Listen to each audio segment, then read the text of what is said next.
Hello and welcome to the Saturated Industry Podcast. My name is Danny. And I'm Steve. And we are going to talk at length about Avengers Infinity War. Yeah.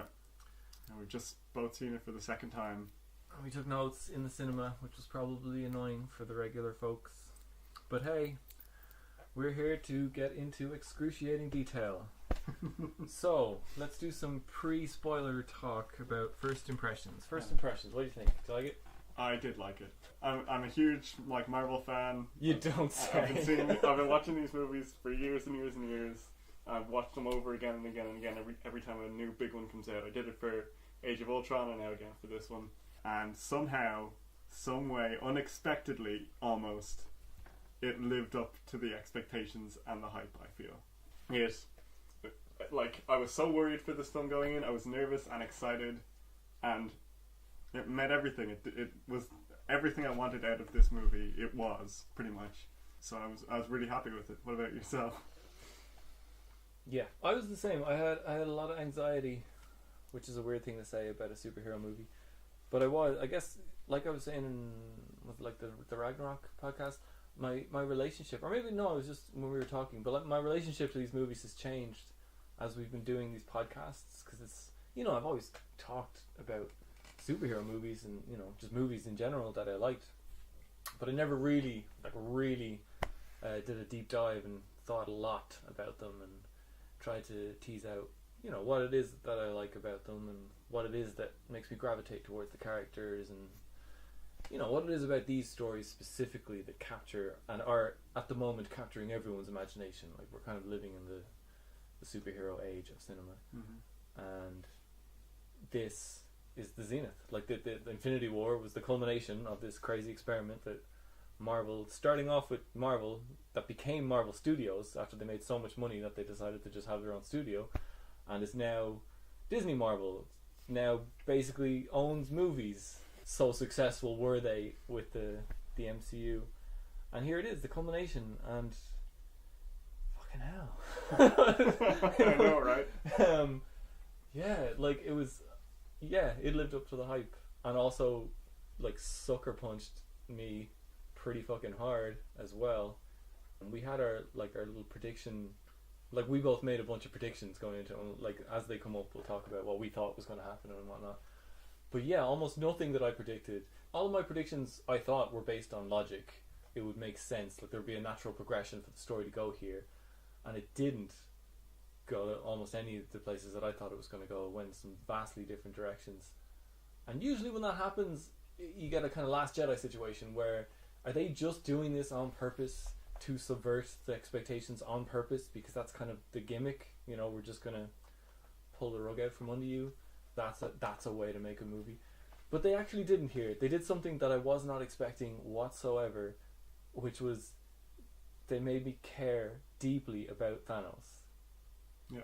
I don't like him, I don't want him to win, but I feel like I know a lot about him and I understand him and I get his point of view without agreeing with it, but I totally see where he's coming from, and he comes across so frustratingly reasonable.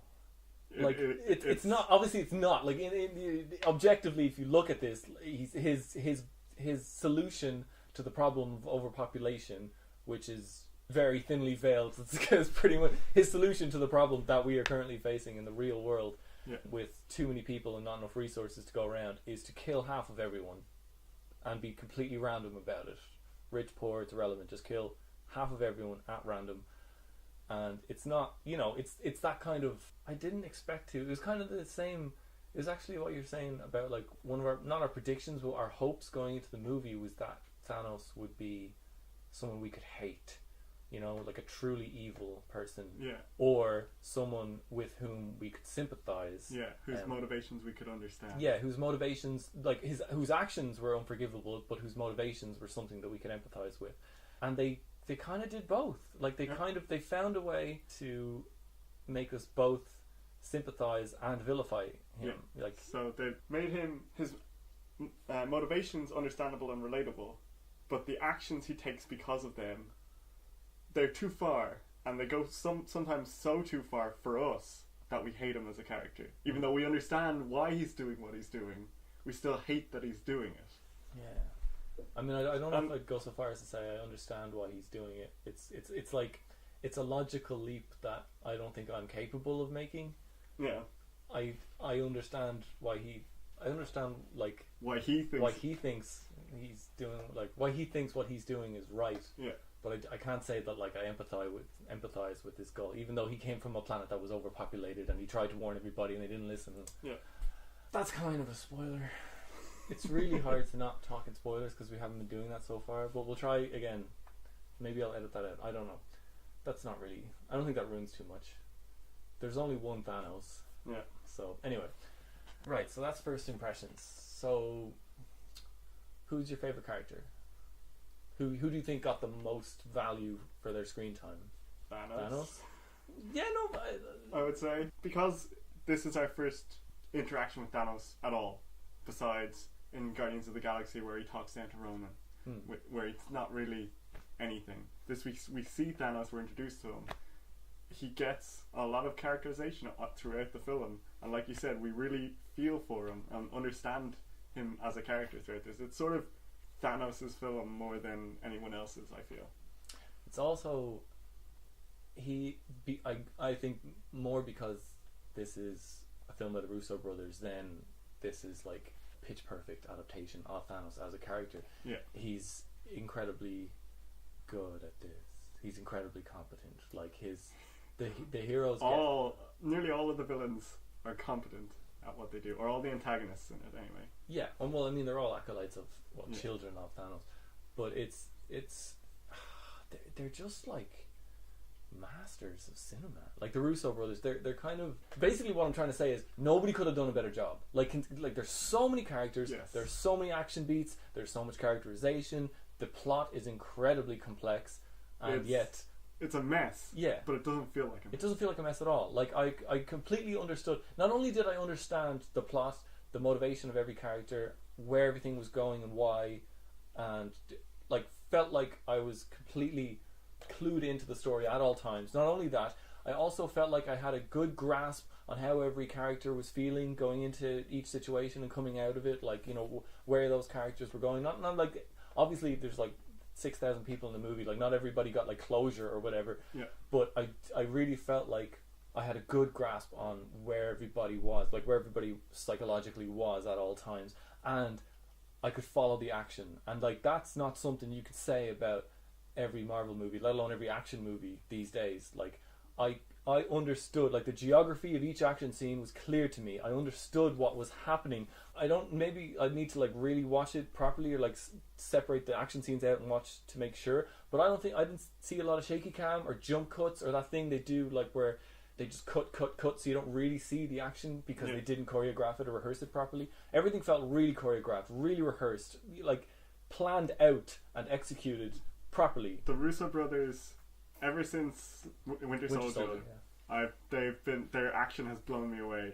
That first boat scene in Winter Soldier where Cap just like goes through just people, flattens everybody. Yeah. Since then, and all of the other action scenes in that movie, and the action scenes in Civil War, and now in this movie, they've all been amazing. Yeah. They've been really, like you said, really easy to follow, but really enjoyable action scenes. And what I also really like about the action, well, the pacing in general, is they have this sort of, it's like a perfect formula that they found where it's literally impossible to be bored in one of these movies. So like in Winter Soldier, Civil War, and Infinity War, they have this thing where, sure, they slow down like plenty of times. There's plenty of slowdowns, and there's like flashbacks to things, and there's like intimate character moments. There's loads of that stuff, but every scene is constructed in such a way that, so say like characters have found out about a threat, and they're meeting and they're discussing what are we going to do about this threat.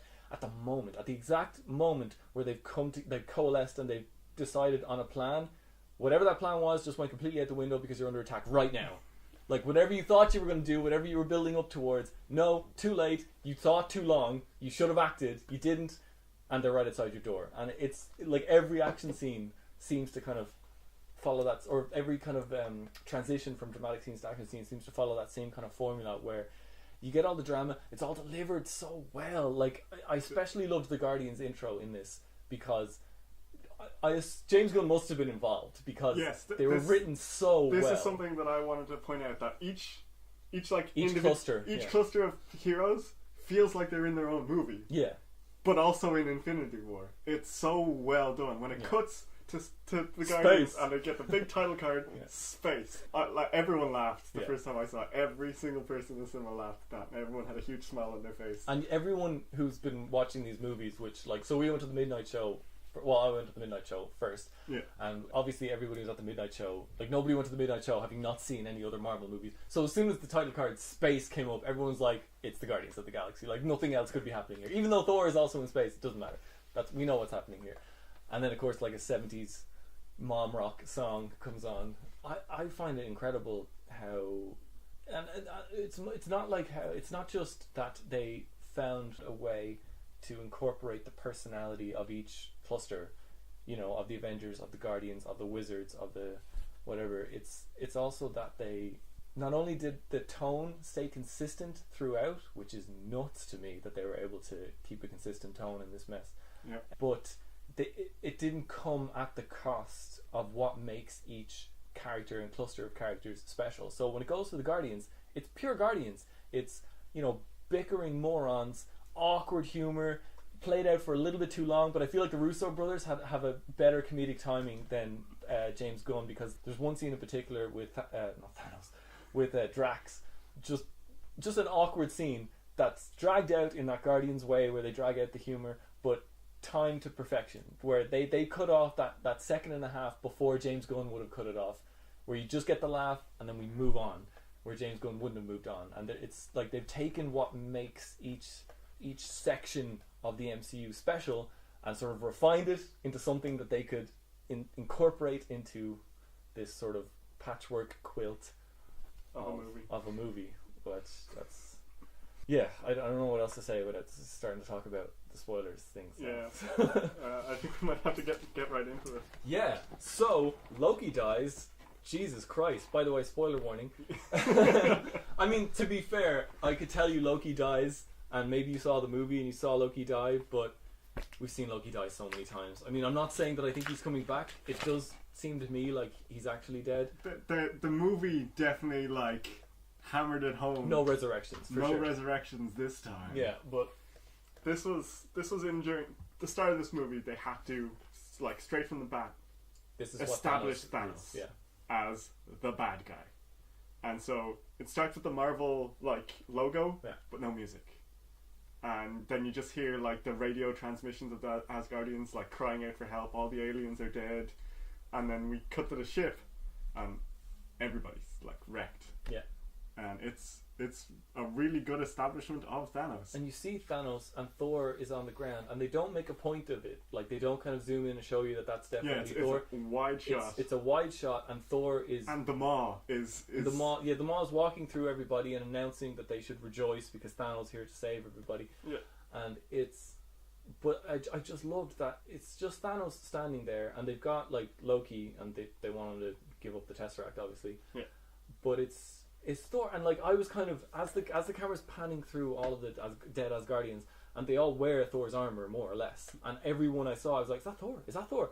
And I was like, no, he's fucking with me. Obviously, Thor, they're not going to kill Thor immediately. That's ridiculous. How would they win the war? Heimdall's on the ground, the Bifrost sword is broken. Yeah, and then they kind of pan over, and it's like they suckered me into it. And then I see another guy with Thor's haircut, and he's got the armor, and I'm like, yeah, but it's not Thor. And then Thanos picks him up, and it's fucking Thor. And I'm like, why isn't he fighting? What's summoning lightning? Why isn't he doing anything? And then he, like, turns him around, and Thor is beaten to shit. Like, you know, he's got blood coming out of his mouth, and he's still being, you know, he's got his witty comebacks and stuff, but he's fucked. Like, everybody's fucked. I'm like, Jesus Christ. But then you're like, then they kind of, again, it's a sucker, because Loki's, you know... Playing for time. Loki's playing for time, and he's like, yeah, but we have a Hulk. It's like, yes!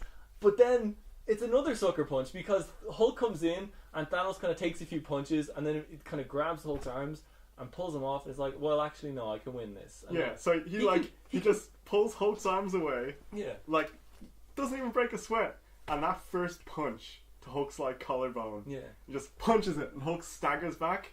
Everyone in the cinema was like, Because it's like shit. And then he's like fighting the Hulk like he's in a boxing match, like he's sparring, and even one of his guys goes, "Just let him have this fun." Like it's, and you're like, what? So, supposedly, I've learned since I've seen the movie that one of Thanos' abilities is that he's master hand-to-hand fighter. Wow.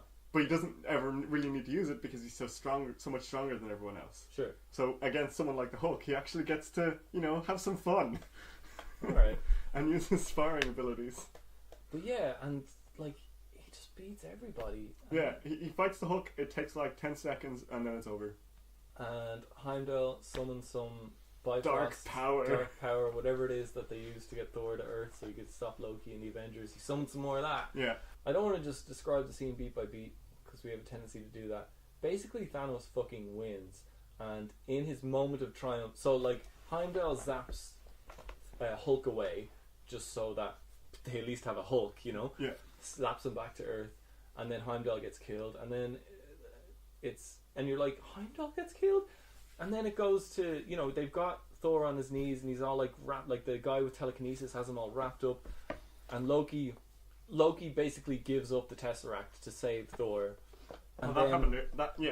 Loki, like he already has the power and the Space Stone at this point, and now like Loki kind of offers his services, like so their next stop is Earth to get more Infinity Stones, and he's like, well, I've been to Earth, I can show you around, to get close to him. And then you see like Thor's point of view. Loki summons a knife to his hand as he's closing distance with Thanos, and as soon as he did that, I was like, that's not going to work, don't do that, what are you doing, don't do that.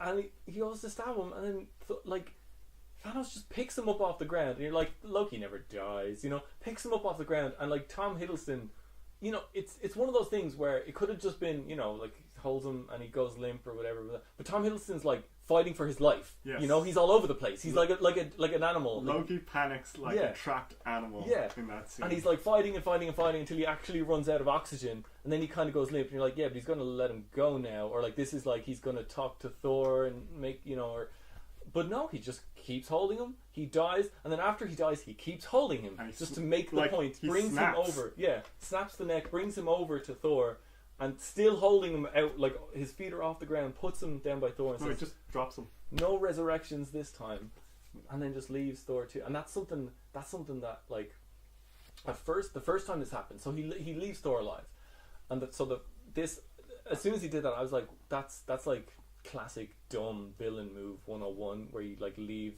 a guy with a vendetta against you alive. Yeah. But then as the movie goes on, he leaves a lot of people alive. A lot of people opt to save loved ones instead of basically give him Infinity Stones instead of allowing loved ones to die. Yeah. And he doesn't go back in his word. He doesn't kill people for no reason. Mm-hmm. He kills people who try to kill him, or otherwise he kills at random. The only person he kills half of the people or anyone who is a threat to him. Yeah. And it gets kind of like, again, it goes into this thing we were talking about where he comes across really reasonable. He's not a mindless killer. He doesn't want to kill everybody. He doesn't even want to kill the people who are trying to stop him. He just needs to because they're trying to stop him. Yep. And as soon as they're disabled, if he feels like the fight is gone out of them, he lets them go, because ultimately he knows he's going to kill half of everybody anyway. Yeah. The only people he didn't only kill half of with the dwarves. Oh, yeah, he killed all down to one. He killed them all except for one. Because they could have built. Because they can make the weapons. Infinity. They can make Infinity Gauntlets or the weapons to kill Thanos. Mm. Out of everyone, because we see it, like you said, we see it a lot where he specifically doesn't kill people, or keeps his word on, yeah, I'm not going to kill you. But then the dwarves say, oh, he said if I make him this gauntlet. No, he said he hoped. Oh, he said he hoped. No, I thought he said if I made him this gauntlet, he wouldn't kill everybody, but then he killed everyone anyway. I don't know if he said. I'm pretty sure that's not a gaff they would have made. No, but I think this is a purposeful thing. Like, this is the one time Thanos went back on his word because the dwarves were a threat to him. Oh, okay. I thought Peter Dinklage said it was like something he hoped. I feel like I remember him saying the line, "I hoped that if I built him what he wanted, he would let us live." Okay. But then I did, and he killed us all anyway. Except for me, he just took my hands. Yeah. But yeah, and so the Hulk gets zapped to Earth, and by the way, this movie is just like the first half of this movie is just a bunch of incredible introduction scenes, because the Hulk gets zapped to Earth, and he lands in the in sanctum, the New York sanctum, which I guess Heimdall. Well, yeah, Heimdall knows where everything is. So, Yeah. okay, Heimdall would know where to send them. he lands in Stephen Strange's sanctum, and Thanos was coming, and I liked there was kind of a moment where Stephen Strange goes, "Who?" Like, which is kind of the audience wink to like, yeah, we know you don't know who this guy is. Like, we've been building him up without actually doing any building. Yeah. But yeah, and then everything is explained, and then they have to go summon Tony because we're gonna need your help to, like, there's a bad thing coming. And as soon as Bruce Banner says, "This is the guy who sent Loki," New York, that was him. Thanos sent Loki to do that. As soon as that happens, like, Tony's demeanor completely changes, and he goes, "This is it. What's the timeline?" Because he's been waiting. This is vindication. Yeah. This is the threat. You know, the existential threat. And he's been waiting for this moment, and I hated it. I honestly hated it because it's another fucking. The last thing Tony Stark needed was vindication for the fucking bonkers shit he's been doing for the last 6 years. Like, but yeah, it's cool though, and I liked the kind of the subtle dick measuring between him and Stephen Strange, since they're basically the same character. Yeah. That was kind of cool. That he called him a douchebag or something. Yeah. When we first get introduced to Tony, we see he's got a fancy new suit, in inverted commas, the extremist armor almost. The nano suit. The nano suit. And it's real shiny. Yeah, all throughout, everything the nano suit did in this movie was fantastic for me. All of its, like, morphing and changing, and everything basically was perfect for the suit. And that Tony had, I mean, obviously these were not contrivances, but conceits for the movie, because he was going to need these things in certain situations. But I'm willing to make that leap that Tony Stark, the man, sort of had just thought of a wild array of contingencies. So, like, he had a laser sword, he had rocket boots, he had the thing where he could clamp down on someone's hand with his foot, he had the thing where he could fire off a piece of the suit to clamp onto someone's hand. Like, he didn't I think I'd say that was more a, like, in the moment sort of thing, because with the nanoparticles and an AI assistant, you could just be like, I've scanned his hand, make something that'll make him stop him closing his fist, fire it at him.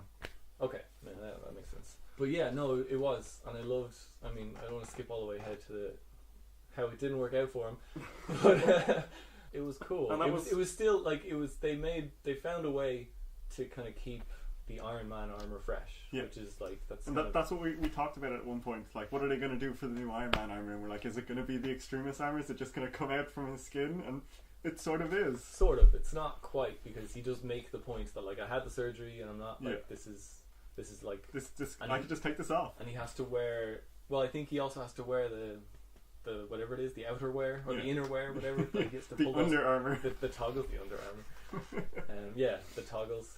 That was cool. Yeah, I also really liked how, as he was using it towards the end, it started using up parts of the suit to do damage. Yeah. So he's like firing lasers, and like the leg would disappear because he was using up the nanites, or their energy or whatever. It was a very nice touch. Yeah, it was something that I clocked when they did the aliens move, where they sucked them all out the ship, and he sprayed a bunch of nanites to seal up the ship, and I'm like, well, that they must be finite, right? He can't have an infinite number of nanites, so like that's got to be a lot of his armor that he's spraying away right there, which is why I thought maybe that why it was so much bulkier. Like at the start, then the rest of his armor so far, like it felt like a much more like a bodybuilder version of it. Okay, because it was more rounded. Yeah. Speaking of armor, actually, Thanos is wearing armor at the start, and he's wearing the armor, and he gets in a fight with the Hulk, and then once he gets the second stone, takes off his armor, takes off his helmet, all of the armor, he takes it off except for the gauntlet. Once you have 2 Infinity Stones, you don't need armor anymore. No, because he often uses them to stop incoming attacks. So. Yeah, I thought it was a nice touch, because he doesn't need the armor anymore. He's invincible, basically.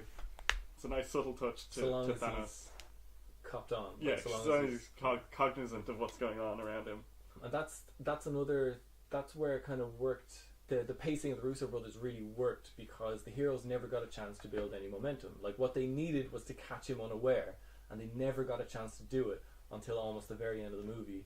And when prepared, he's unbeatable. Like you just can't stop him. Like, you know, Yep. as if he sees you coming, you don't have a chance. Yep. Like there's a couple of scenes where where Drax tries to charge him and he just unmakes him. You know, like it's scary how like he's scary, and that's another thing. Like he's competent. He's got a goal you can understand, and he's scary. Like there's a kind of, I can't really say that he's a sociopath because he does feel bad about Gamora. He feels he has emotions, but he just has this greater goal that he's committed himself to. He's the only one with the will left to act upon this knowledge that he has, and he's got his own code, his own moral code. He has honor. That was another, which is what makes him another thing that makes him a good villain. Probably the best villain that Marvel has done somehow. Which that's good. Yeah. I mean, if you're gonna after 10 years of building 10 years and 18 movies, it's good to have the best villain in the pinnacle movie. Save the best for last. Yeah, and that's what I really liked, and it's something that, I mean, it's obvious because this is Infinity War and all the superheroes are going to be in it, but this movie is a masterclass in team-ups, in people with different fantastic powers figuring out ways to use them together to maximize their advantage. And that's like, it happens a lot in the movie. Like sometimes it's just sort of spur of the moment and they figure it out, but my favorite is probably when Vision and Scarlet Witch get ambushed by two of the Black Council, the Black Order. Black Order, yeah. Two of those guys, and like they're classic Russo brothers. They're like caught completely unaware. They're right on the back foot. They're getting the back foot hammered the entire fight. Yeah, like he literally gets impaled first. That's the first thing that happens to him.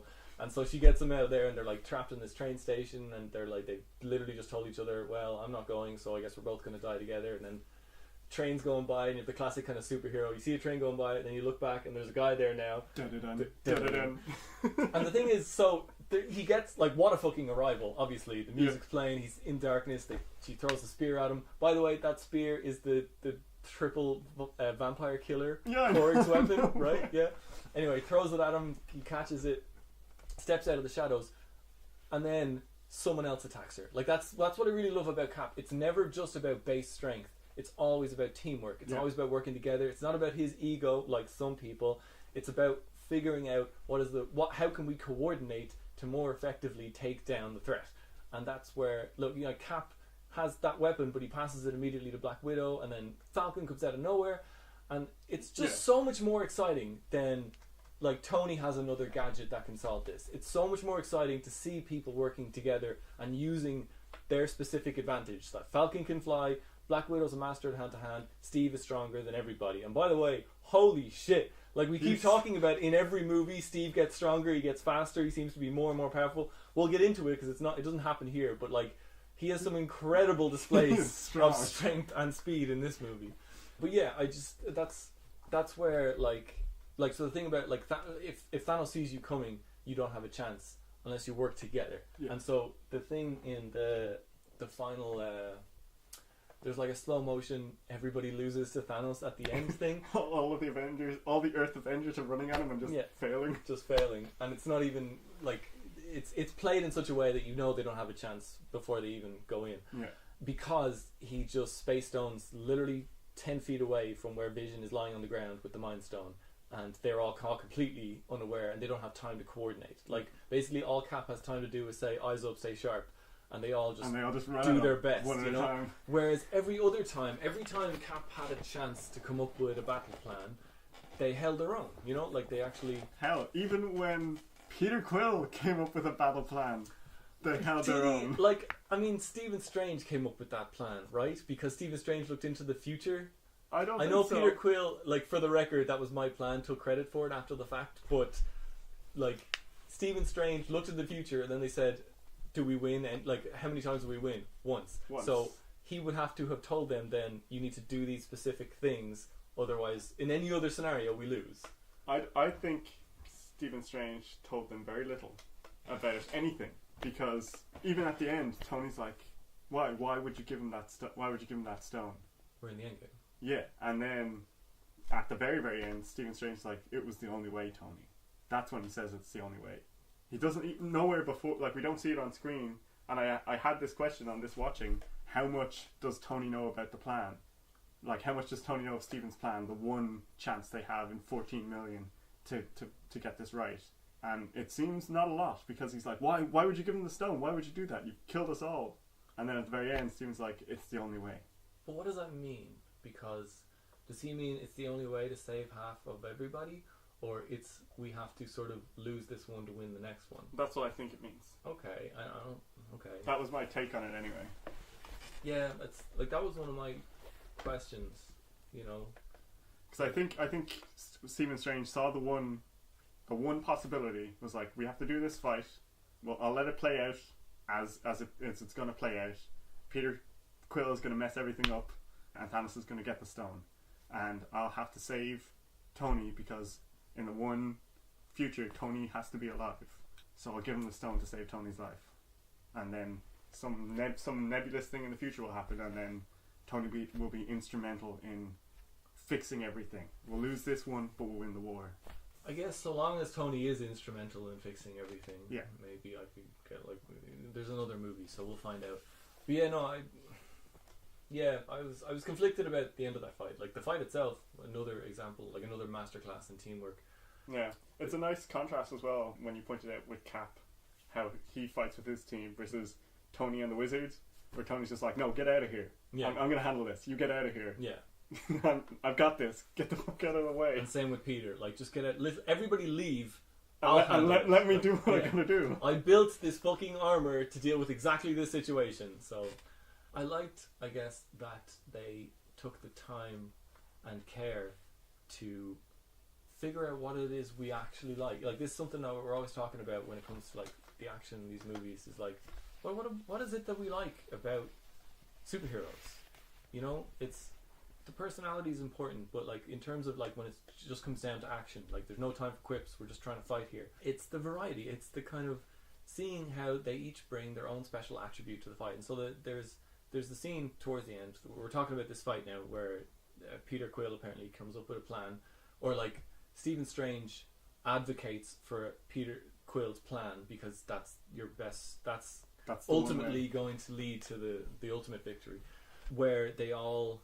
Peter's plan is for everyone to use what's special about them to fight Thanos. Yep. So Doctor Strange tries everything to lock up the hand. So he sends his cape in. He uses he makes like a thicker lava whip to try and ensnare it.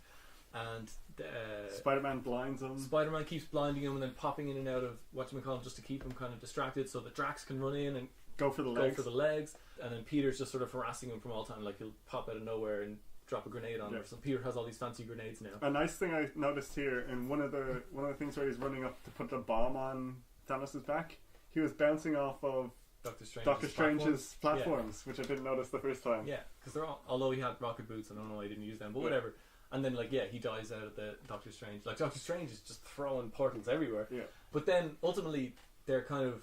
This was all sort of just to kind of get Thanos' focus in a particular, like, on them, so that they could open a portal and drop Mantis on him so she could put him to sleep. Yeah. Which, when Mantis was introduced in Guardians of the Galaxy 2, I was like, oh god, like, what... Obviously she was important for that role and in that movie, but like, kind of an annoying character, and I don't know if I want her to, still be part of the team. But oh my god, what a clutch move! Like, holy shit! If you ever just could really use a person whose power is to put other people to sleep, it's right now. Yeah. And she's got experience putting ridiculously crazy powerful gods. Yeah. And we kind of, I guess maybe we shouldn't have pinballed. So the important thing here is that they get Thanos. They have him dead to rights. All they need to do is get the gauntlet off his fist, and with the last of his willpower that's left to him, because they have him all like locked up, everything's tied down, and she's holding his mind. But with the last bit of mind that he has control of, he's holding on to the gauntlet. And so they're just, with all of their strength, they're trying to pull the gauntlet off of him, and it doesn't work. And so, in order to explain why it doesn't work, we got to go back to Peter and Gamora are kissing now. This is their first kiss. This is their but so Peter and Gamora have their first kiss. Yes. Right after she has him swear on his mother, the one kind of thing that's absolutely sacred, inviolate to Peter, swear on his mother that if Thanos captures her, he will kill her. Yes, he will. This is sort of like the theme I took away from this movie. Trading lives. trading lives and to do what is necessary. So like that's a big, eventually someone is going to have to choose beating Thanos over saving. Yeah, Ultron. so that's like a big thing. Like even Thanos is part of this. Everyone has that same sort of choice. Yeah. Do you want to do what is necessary to achieve your goal, or are you not going to have the will to do that? Or are you going to be prevented from doing that? Well, no. Like, do you have the will to do what is necessary, or are you going to prioritize the life of another? You know, like, are you basically, like, what it comes down to is Thanos is willing to kill to as he sees it, saves the universe. To save the universe and you know, to achieve his dream, where so far nobody else is. Nobody else is willing to kill to save a life except Peter. Yes. Who, although it doesn't happen, so like, I mean, there's no point going through it. Thanos collects Infinity Stones like it's going out of style. He goes from 0 to 6 stones in a day. Yes. A day. A 24 day. hours. That's all it takes him to collect all going from no stones. I mean, maybe Xandar took longer because Xandar happened pre-movie. Yeah. But like, he collects all of these stones in the space of one New York minute. Like, it's ridiculous. So the Thor ship gets destroyed and the Guardians have to rescue. Well, not have to, but they go rescue him. And he tells them about Thanos, and they kind of make a plan where Thor and Groot and Rocket are going to go to where Thor got his hammer and make a new one. Yeah, the neutron star. And the rest of the Guardians are going to go to nowhere, because that's where Tanavir the Collector is, who has the Reality Stone, because Thor put it there, which was apparently a genius move according to Thor. Only an idiot would put it there. Or a genius. And so they go there and they find the Collector being, you know, menaced by Thanos, and Gamora attacks Thanos, kills him, and then discovers that this was all a trick made by Thanos to see what Gamora would do when she found him. Not just what she would do, but to see if she had any sadness in her if she killed her father, which she did. Yeah, she was crying her eyes out. So this is all just Thanos testing Gamora and then testing Peter, just to take their measure. Yeah. So yeah, he already, like, basically he's ostensibly menacing the Collector on the ground to tell him the whereabouts of the Reality Stone, and they sort of save the Collector and kill Thanos. But then Thanos appears and the Reality Stone is glowing on his fist. He's already gotten it. Tiavan's already dead. Yeah, well, Thanos doesn't appear at first. First you hear his voice, and then all of reality changes to being on fire, which is because he'd already decimated nowhere. So he'd already achieved his goal here, and he was just lying in wait to see what Gamora would do when she found him. And then he has Gamora, and he's holding her, and he's no intention of killing her. No, because he needs her because she knows where the Soul Stone is, and he's already disabled Mantis and Drax. And Peter kind of has a gun on him. Not that it would do anything to shoot him, but like has a gun on him and is threatening him. And Peter's like panicked here because he's way out of his depth. He's a mortal man, like, and he wants to save Gamora, but Gamora reminds him, yeah, but you promised. You promised. It's just, to me, I really liked, like I talked about it in Guardians of the Galaxy 2, I liked their romance. They were kind of one of the few romantic couples. Like, they weren't even a couple yet. Like, it was this kind of slow build. It reminded me of Steve and Peggy, where they were just dancing around it, you know, and they were never quite there yet. And then in this movie, they're there. And it happens too quickly. Like, it doesn't feel organic. In a movie where, like, they take a massive mess of things and manage to make everything feel kind of smooth and authentic, that part really didn't ring true for me. Like, there's a couple of important things that didn't ring true, which were important, including Vision and Scarlet Witch, which, like... Well, my take on the Gamora Peter scene was that she thinks she's going to die. Like, she's sure of it.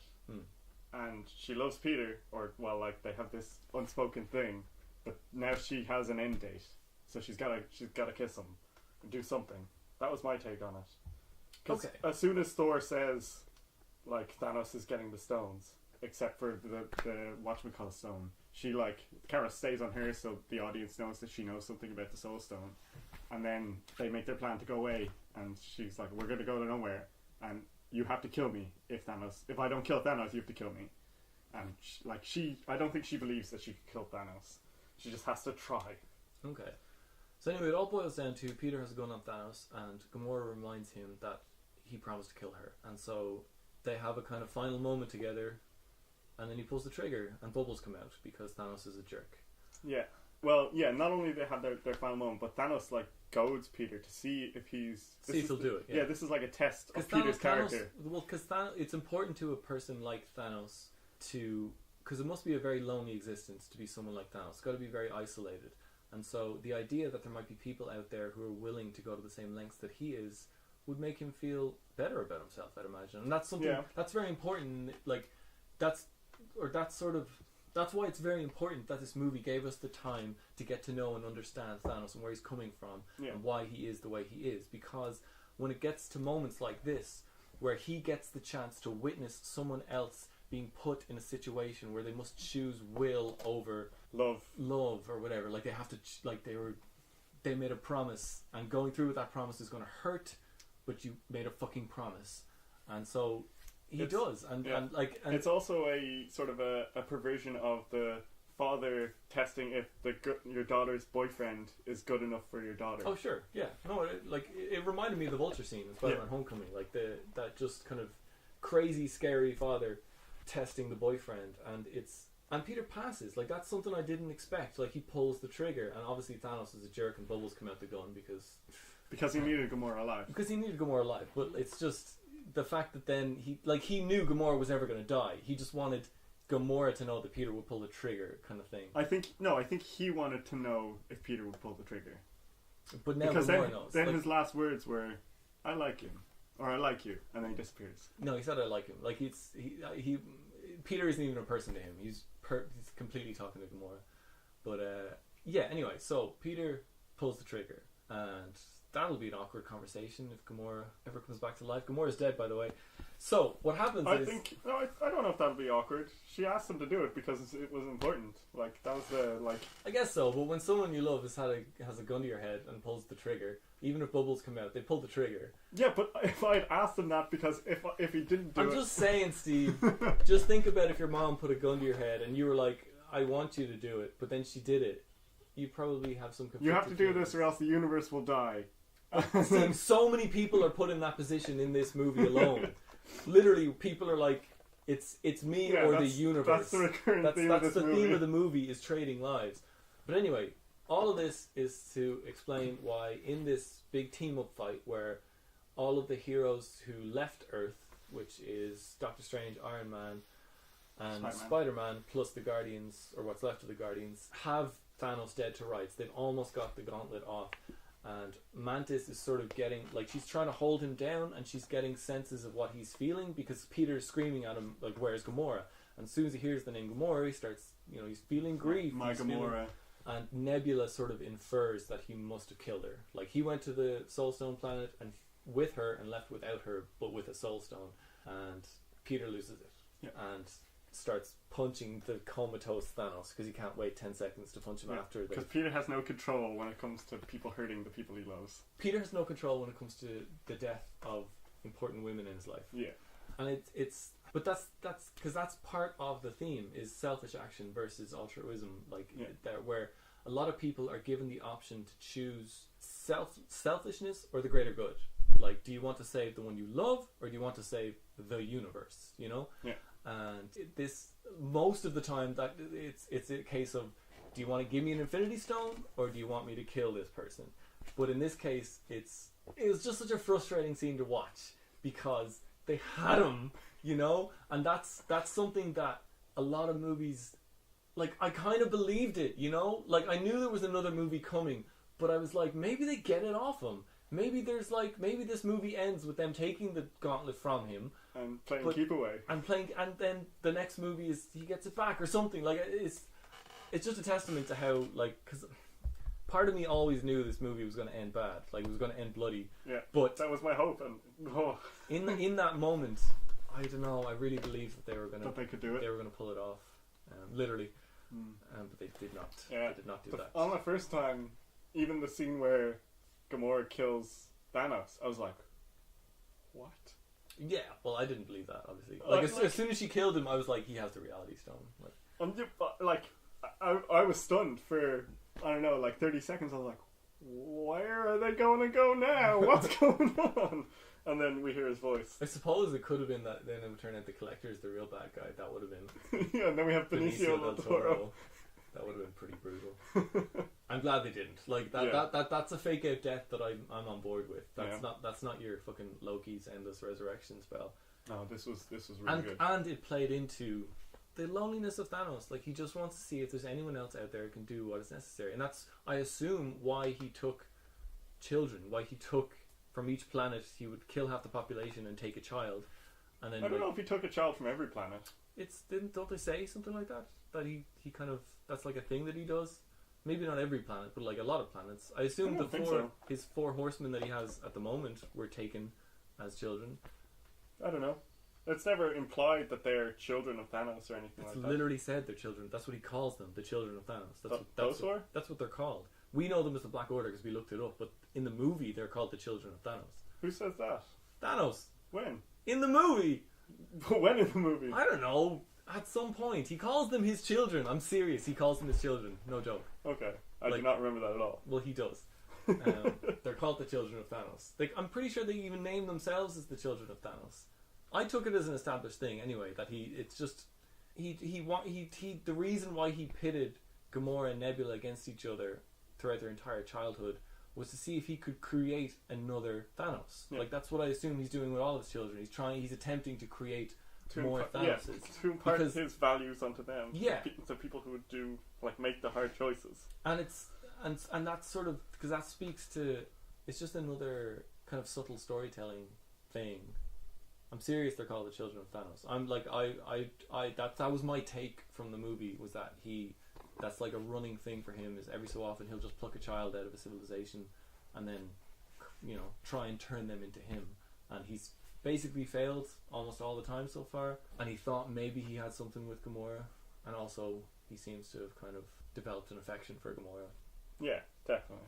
Another thing that I really liked, and it's probably because they directed The Winter Soldier in Civil War, was like Cap. I was curious what would happen with Cap after Civil War. Like, I think I had I was talking about it in one of our reviews anyway, that I was worried they would just backpedal, or that him and Tony would suddenly be back on great terms, or that he would be kind of back in the fold, or there'd be like a new Avengers. I am very happy that there was no Tony Cap interactions in this movie. Yeah, no, me too. Because there's so many characters, I don't think it would have enough room in this movie. But in the next movie, well, they have to. That's a good. Like, there's a point to be made about who survived and who didn't, but we'll get to that. Yeah.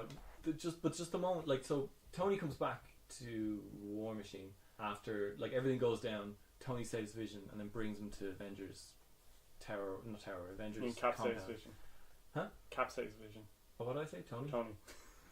Cap saves Vision. An important thing here as well is they're in Scotland and they get on the Quinjet and they're like, where to? Falcon's like, home. Where to? And he says, home. Yeah. Home isn't Wakanda. Home is the Avengers. Yeah. Which is because it wasn't. But Tony, I don't think Tony ever lived in Wakanda. I think ever since he got those guys out of the raft. Tony again. Oh, for Christ's sake! I don't think Cap has ever lived in Wakanda. I think ever since he got everybody out of the raft, he's just been a sort of soldier of fortune. Okay. Yeah. Just moving around all the time because he would have to. Yeah.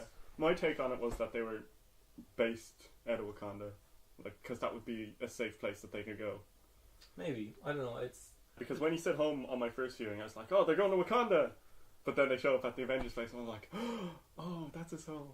Yeah, well, I that was my first thought, was the Avengers place, because everybody thinks that Cap was wrong and that you should get on board with the Sokovia Accords. Which, by the way, I'll make this point, and then we'll talk about the fucking pointlessness of the Sokovia Accords after. Cap Cap is the first Avenger, Yeah. Cap is the leader of this team, and the Avengers compound is his home. But he comes back and has a moment with William Hurt where he's like, you can't just walk back in here. It's like, well, what do you expect to be forgiven? It's like, I'm not asking for forgiveness. I'm not even asking for permission. Yeah. If you get in my way, I'll fight you too. I like that they committed to Cap's arc. Yes. He set himself against the US government essentially, and the world, the United Nations, and he's sticking to it. Like, he's sticking to his guns, and that's sort of. Yeah, he's sticking to what he thinks is right. Yeah, but also he's gone beyond the pale. Like, there's a kind of, when he's talking to William Hurt, he does seem like unstable. You know, like he's kind of not unstable. Sorry, no, he always seems completely unbelievable, but he seems like determined, intent. He's got this intensity. Yeah, like it's intensity where if he wasn't at odds with so many people, you'd be like, yeah, Cap, you go get him. But just because of because his character is now kind of an iconoclast, you know, he's taken the star out of his it's costume. the stars. He's just ripped it out. Like, I love it. Like, I love that they've committed to that arc, and it's because they keep walking back Tony's arcs, because Tony commits to destroying all of his suits and then he has a new suit in the next one. It's bullshit. Like, I like that they stuck with, and that's why I didn't really like the opening, because the whole theme of Ragnarok was like Asgard is a people, not a place, and we can be anywhere. And then the movie opens with the fucking Asgard refugee ship getting destroyed. Like, and yeah, but half of them are still alive. Where? Like, he says that later as a kind of, don't worry, we didn't kill all the Asgards. Yeah. But it's don't worry, Meek, the rock guy, Korg. Like, where was Korg? And Valkyrie are all still alive somewhere. Yeah, where was Valkyrie? Like, I don't know. It was just, I feel like it did a disservice to the end of Ragnarok. Also, like, why would you take Thor's eye only to give it back in the next movie? Yeah, giving him an eye, I think he should still have the patch. What's the point? Like, either you got somebody to sign off on taking out Chris Hemsworth's eye, because Chris Hemsworth is one of your Chris's. Like, he's one of the hot guys. So obviously somebody somewhere signed off, like, would have had to have signed off on that. To be Kevin Feige, whatever, would have had to have given them the okay. It's like, okay, we will allow you to take the eye of one of our guys who bring guys' girlfriends into the movies, like, and then they just backtrack it. I hate the backtracking. That's all I'm trying to say. Is like they backtrack Thor. Well, and that's the thing. But then, so they backtrack the eye thing, and they backtrack the kind of the theme of Ragnarok a little bit. But they also backtracked Thor back to Thor 1, where he talks like Thor. He talks like Thor. He's mighty. You know, he speaks like he's from a fucking. I wanted to bring this up. Bad Shakespeare play where the Guardians pick him up out of space. And him acting like Thor is like, him and the Guardians are a perfect foil against each other for his, like, proper Shakespearean, like, we have to go and defeat Thanos. We're going here and I'm going to nowhere. And then the Guardians is like, what? We're not going to nowhere. What the fuck are you talking about? Yeah, it's kind of a blessing and a curse. Yeah, like they brought him back to Thor and not the crazy quipping I just Thor wish from Ragnarok. that they had, like, because it's Cap, Thor, and Iron Man. That's basically the Avengers. You know, there's also Hulk, and there's also the ancillary humans and whatnot. But they're the guys who got movies, and then they were kind of the core of the team in New York, because Hulk only showed up sort of at the end, and then was kind of comic relief for most of it. Like, the Avengers, like the first iteration of the Avengers, because I assume there's going to be a new Avengers in the next phase or whatever, is Cap, Thor, and Iron Man. And Iron Man has just been spinning his wheels for 10 years now.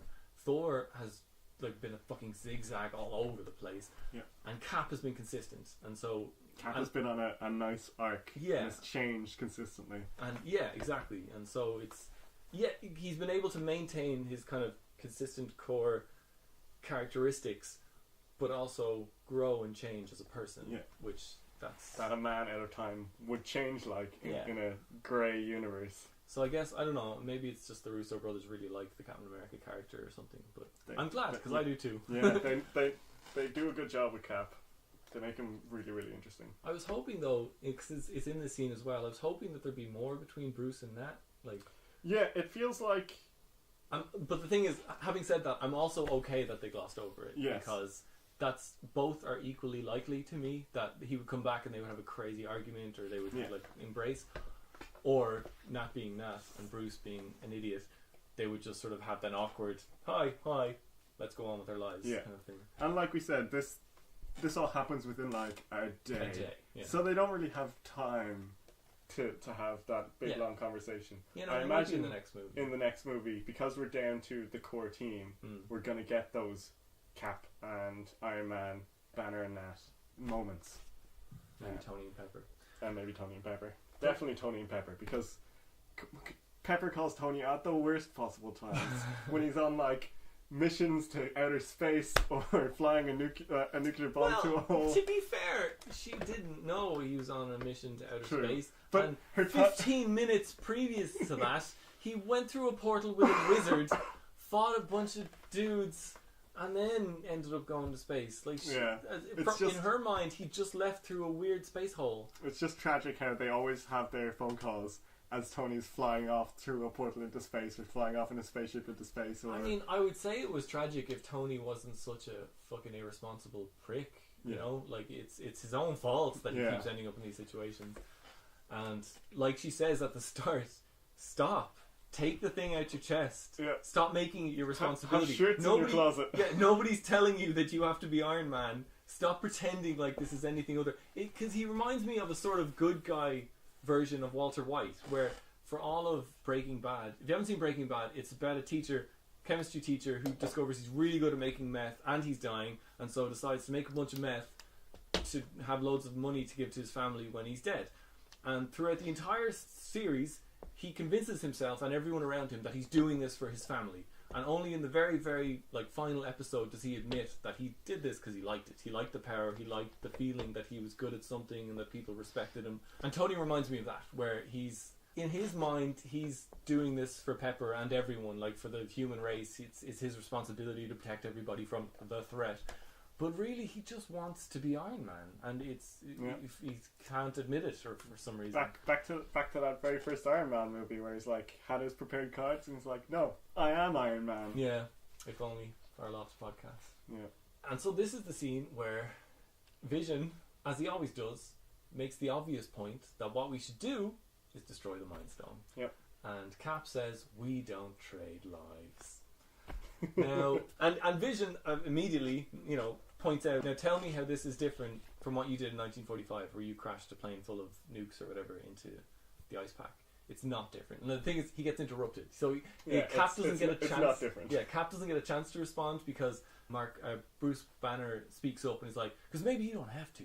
Maybe we can do science things. But we need a better scientist than I am. And so we'll find that... Or better technology. Well, no, because sure he's smarter than he is. Yes, then they definitely. When she's looking through the things, she's like, why didn't you do this the smart way? And he's like, well, I guess we're not smart. Yeah. But yeah, it's not different. And the thing is, the one way in which it's different is that Cap didn't ask Peggy to kill him to save the world. He chose to I'm going to do this myself. That's the one way in which it's different. Scarlet Witch has to do it. And so this goes back to I found a way back to the point I was trying to make. I didn't feel connected to the Peter Gamora relationship, and I also didn't feel connected to the Vision Scarlet Witch relationship. I felt like they were too rushed. They are pre-established things, definitely, but it's this thing of the MCU has been hedging their bets and spinning their wheels for so long, and now here we are, and you have to fucking end all these arcs. Yeah. You have to find closure for everybody, and it's got to happen now. And you have to introduce and sell the villain, Thanos. So 30, 35, 40% of this movie is Thanos. It's scenes with just Thanos, or Thanos and his kids, or Thanos flashbacks. You're just learning about Thanos and his mission and his plan and his goals and his life and his motivations and how lonely he is and feelings. It's just learning about Thanos. And so all of the hero stuff, and it's not. I love that they focused in on Thanos, and no matter what I say about anything else in the movie, this was the right decision, was to give Thanos, this isn't Infinity War Part 1, but had it been Part 1, Part 2, Part 1 should definitely have been about Thanos. That was a good idea, and they did a great job with Thanos. But having said that, it came at the cost of not being able to properly sell me on the relationships, and in this case the relationship between Vision and Scarlet Witch is kind of pivotal to the whole movie. And it's not entirely the Russo brothers' fault, because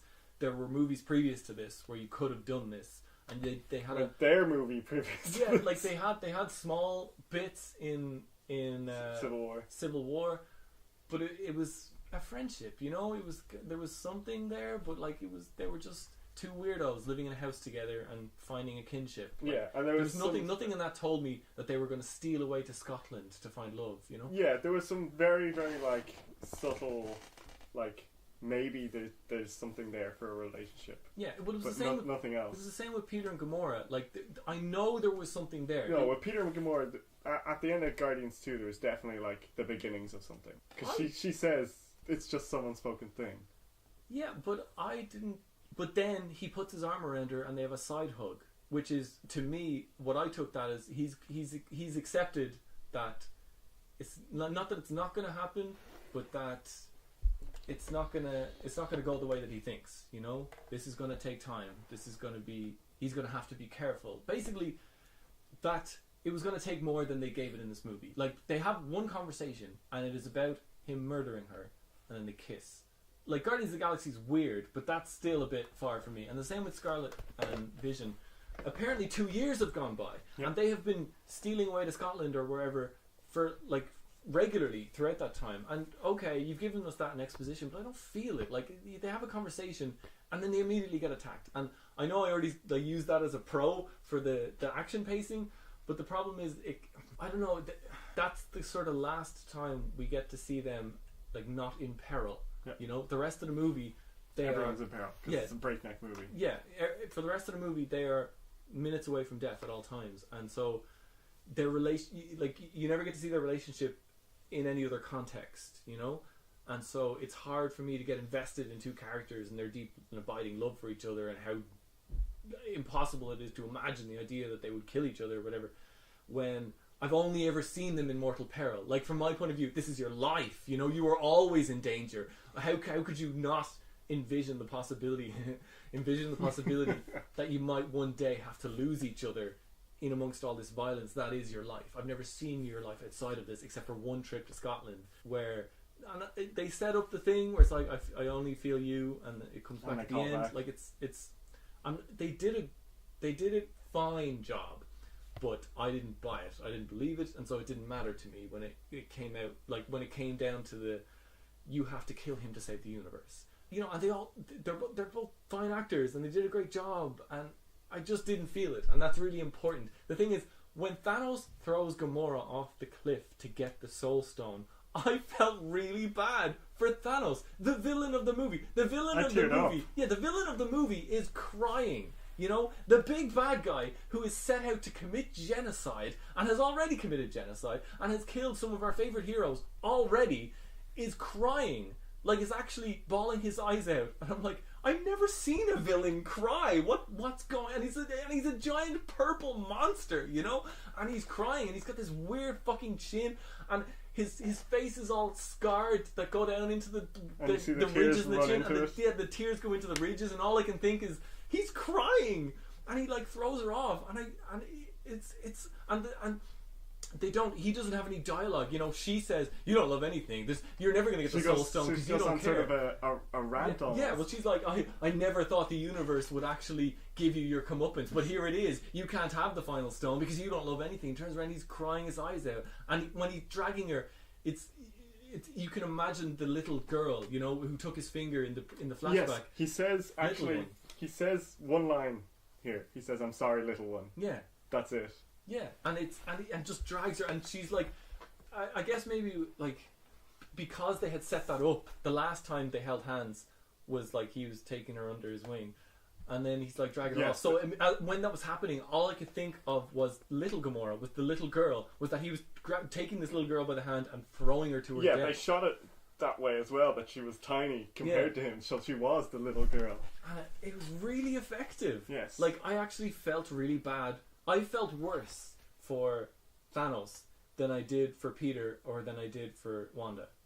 Yeah, that's fair. I get your point that Peter and Wanda and their relationships weren't given as big enough time in this film, but that's because we had to get so much of Thanos so that we could get this reaction to Thanos when he threw Gamora off the cliff. Because we already had those little bits. That's my point. You're making my point. That's what I said. It came at the cost of. Yeah. Like, that's. But to me, those other the relationship between Vision and Wanda, it wasn't sold as heavily as to me as Thanos' relationship with Gamora. But it still worked for me. It didn't. I wasn't taken out of it like you were. Both of those relationships felt natural to me, especially due to Paul Bettany's stumbling over his own words to try and tell Wanda how much he loved her. No way, a British actor being nebbish and aloof. Like it's not that the relationships felt unnatural. Obviously, I can imagine Vision and Scarlet Witch ending up together, and Peter and Gamora.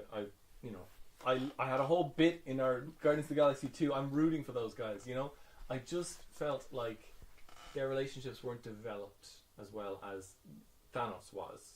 Yeah. And Peter and Gamora was like, the thing is, like you said, it was saved by the acting, because Paul Bettany could sell anything, and in the moment where Peter discovers that Thanos killed Gamora and Thanos says, I had to, and Peter's like, no you didn't, and he immediately becomes a little boy, like, no you didn't, because that's what Peter does when you kill girls that he likes. He flashes back to his 10-year-old self. He becomes a little boy who lost his mom all over again, and it's, and that works, but it could have worked better, like the thing, that's what I'm trying to get across is, I was surprised at how emotional I got, that the villain of the piece felt so heartbroken that he had to throw one of the heroes off a cliff.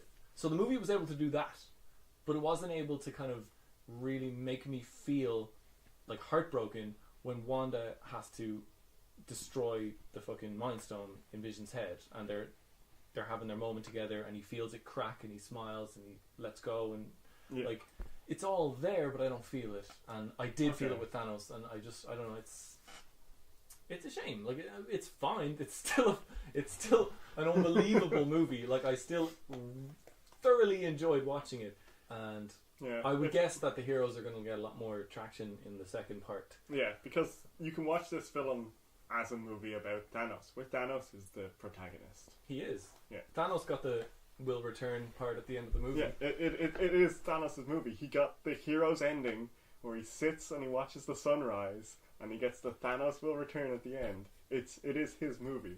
So it does make sense that we get more about him than about the heroes. And we'll get more about the heroes next time. And I'm wondering, I guess, in the second movie, will somebody finally choose defeating Thanos over a loved one?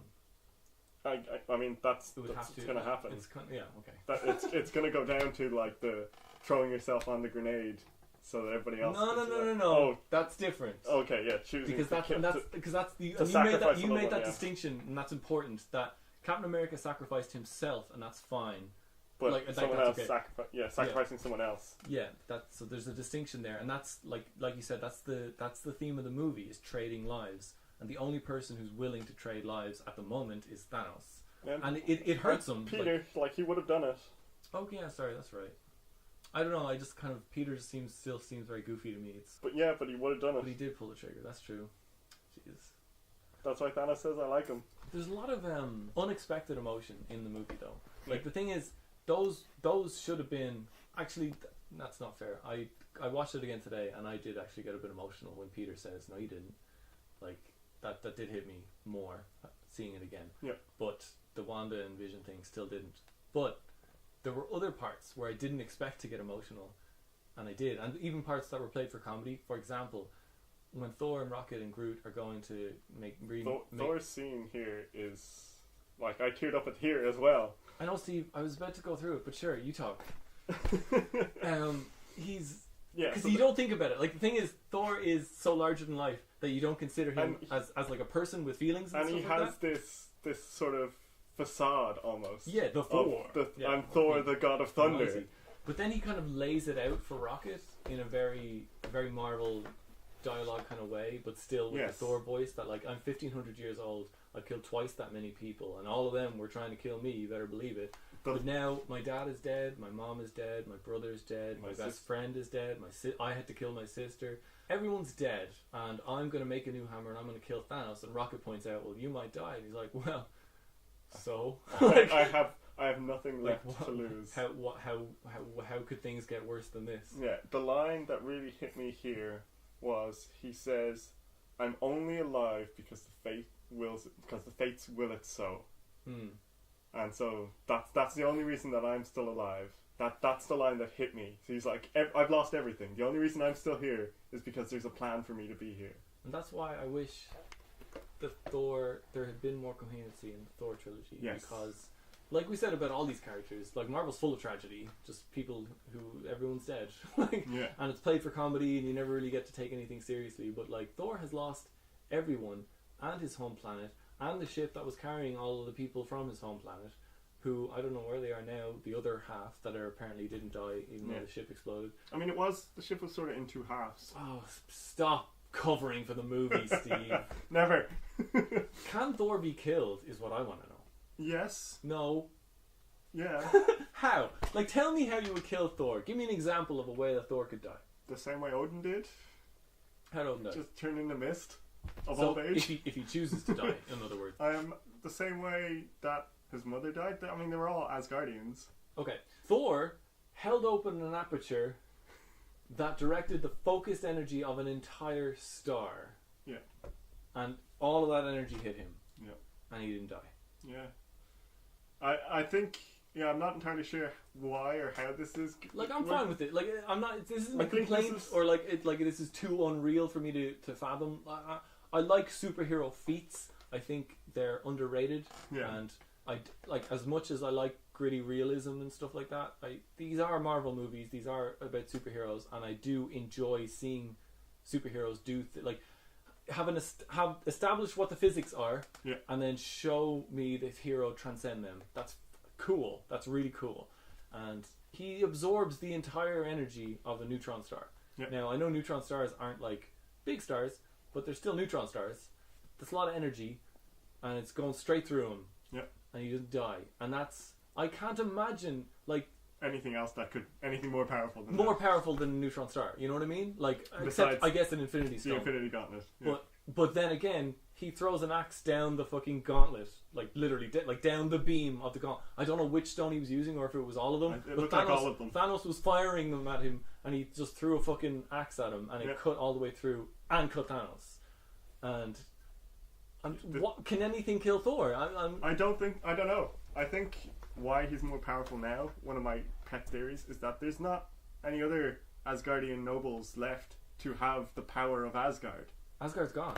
But Asgard's a people, and there's still half of those people left. The power, they established that Hela's power came from Asgard, the place. Well, Thor's came from Asgard, the people. No, because Hela established, and actually Anthony Hopkins established that the power, you know, like the hammer didn't generate the thunder, you did, yeah. because you're from here, and the power of Asgard, like Asgardians draw their power from Asgard, Steve, the place, the magical place that's just a disc in space, is somehow channeling energy into the royal family. Okay, that's established. That's where his power came from. That planet's gone, and yet he is even more powerful now. Yeah. Like it's the same kind of Captain America thing. And I know power creep is just a thing in comics. Like everybody gets more and more powerful. Yeah. But it's like he absorbed the entire energy of a star. Like it's. Well, he's a god. Like he can't be killed. Not by mortal means, probably. But what's mortal mean? Where's the division? What's the threshold? The It's energy sort of a star isn't sort mortal of fuzzy. means? Whatever. Yeah, it's a bit wishy-washy with Thor, because we never really get where his powers come from, just that he is the god of thunder. So does that mean that he's a god like big G god, or small G god, or just like a being that is powerful Does he and have lives lungs? a long time? Does he have lungs? Does he breathe air? I assume so. Maybe he just can hold his breath in space. And talk? Yeah. How does the sound carry? I don't know. He's a god. You know, like I'm not. It doesn't matter. I would just like to know. I mean, it's fine. Like the thing is, if the explanation. So the reason I'm asking this, if the explanation was he's a god, he basically can't be killed. Like if someone just laid that out for me, Yeah. You know, like if after the Infinity War, Rocket kind of sat down with him and was like, "Here's some things you did that I have questions about." How are you alive in space? Yeah. How did you swung the ship in space? How did you generate momentum? Like, it's. But what I did like though was the hero meetings. I felt like they were very restrained. Like there was a lot of restraint. They didn't overdo it. They could have gone way over the top. Yeah, and it wasn't. They just like, so for example when It felt almost natural, like, because we know these characters. It felt like these characters were actually interacting. Yeah, like when all the space people arrived on Titan, and they were fighting for a minute, and then like they both took a hostage, and it was like, you know, Star-Lord versus Where's Iron Man. Gamora? I'll do you one better. Who's Gamora? I'll do you one better. Why is Gamora? And that's all it takes. And then, you know, just figuring out he's from Earth. It's like, why are you fucking with me? What master am I do meant you to say? serve? Jesus. It was good. And then that's like, they could have kept that going. They could have given everybody a little quip to do or whatever. Yeah, and they didn't. It was just, it was utilitarian dialogue, but from characters who are very witty, naturally. Yeah, I did like Tom Holland and his being an awkward teenager in all of these situations. Like, I'm Peter, Doctor Strange. I'm Spider-Man. Oh, we're using our made-up names. Sorry. I like he got his moment as well, where Tony goes over to him and goes, "Ding, ding, you're officially an Avenger now." Yeah. The camera just lingered on him. He's like, he like feels real happy, and then like takes a second. He's like, "Okay, I've got to go to work now." It's more than a second. They play the entire Avengers thing. Like, they just leave the camera on and play the Avengers music until it's over. Yeah. Like, he gets his like moment of elation, and then it's like, oh, now I have actual responsibilities here that he sets himself. Yeah, no, it was. I think everybody, all of the characters got a fair shake, more or less. Yeah. Like, some of the relationships, like I said, they were a bit shaky, but nobody felt wasted except the people who usually feel wasted, which is like War Machine, Falcon, and whatnot. I don't know. Out of all of the heroes on Earth who were fighting the Hordes, War Machine was the most effective. Yeah. Like, people were like, Captain was like punching one guy at a time, and War Machine just like, okay, carpet bomb. I killed like 400 of them. Sure, he was most effective, but I'm talking in terms of just what his character got from the story. Because last time Cap and War Machine were in the same place, Cap sort of indirectly got War Machine hobbled. So I'm just that he did. All he got was that he got to make fun of Bruce by tricking him into bowing. And talking back to Ross and basically becoming court-martialed. But yeah, like there wasn't any major developments or any huge amount of time spent on like some of the lesser characters. Yeah, but like Falcon didn't get anything in this movie. He's just in it. Yeah, one of our predictions was right, sort of. Which one? He wasn't like a lieutenant of Thanos, but Red Skull was in the movie. Yes. And Red Skull was in the movie. He did get teleported by the Space Stone, as we predicted. Yeah. We thought to Thanos, but actually he got teleported to the Soul Stone planet. Yes. Vormir. Because the stones have agency and can make decisions. Yeah, that's not the first time in the way that mystical objects in movies often can. Yeah. I think that's fairly established. Like, the stones have behaved in strange ways thus far. And the Soul Stone out of all of them is the most wise.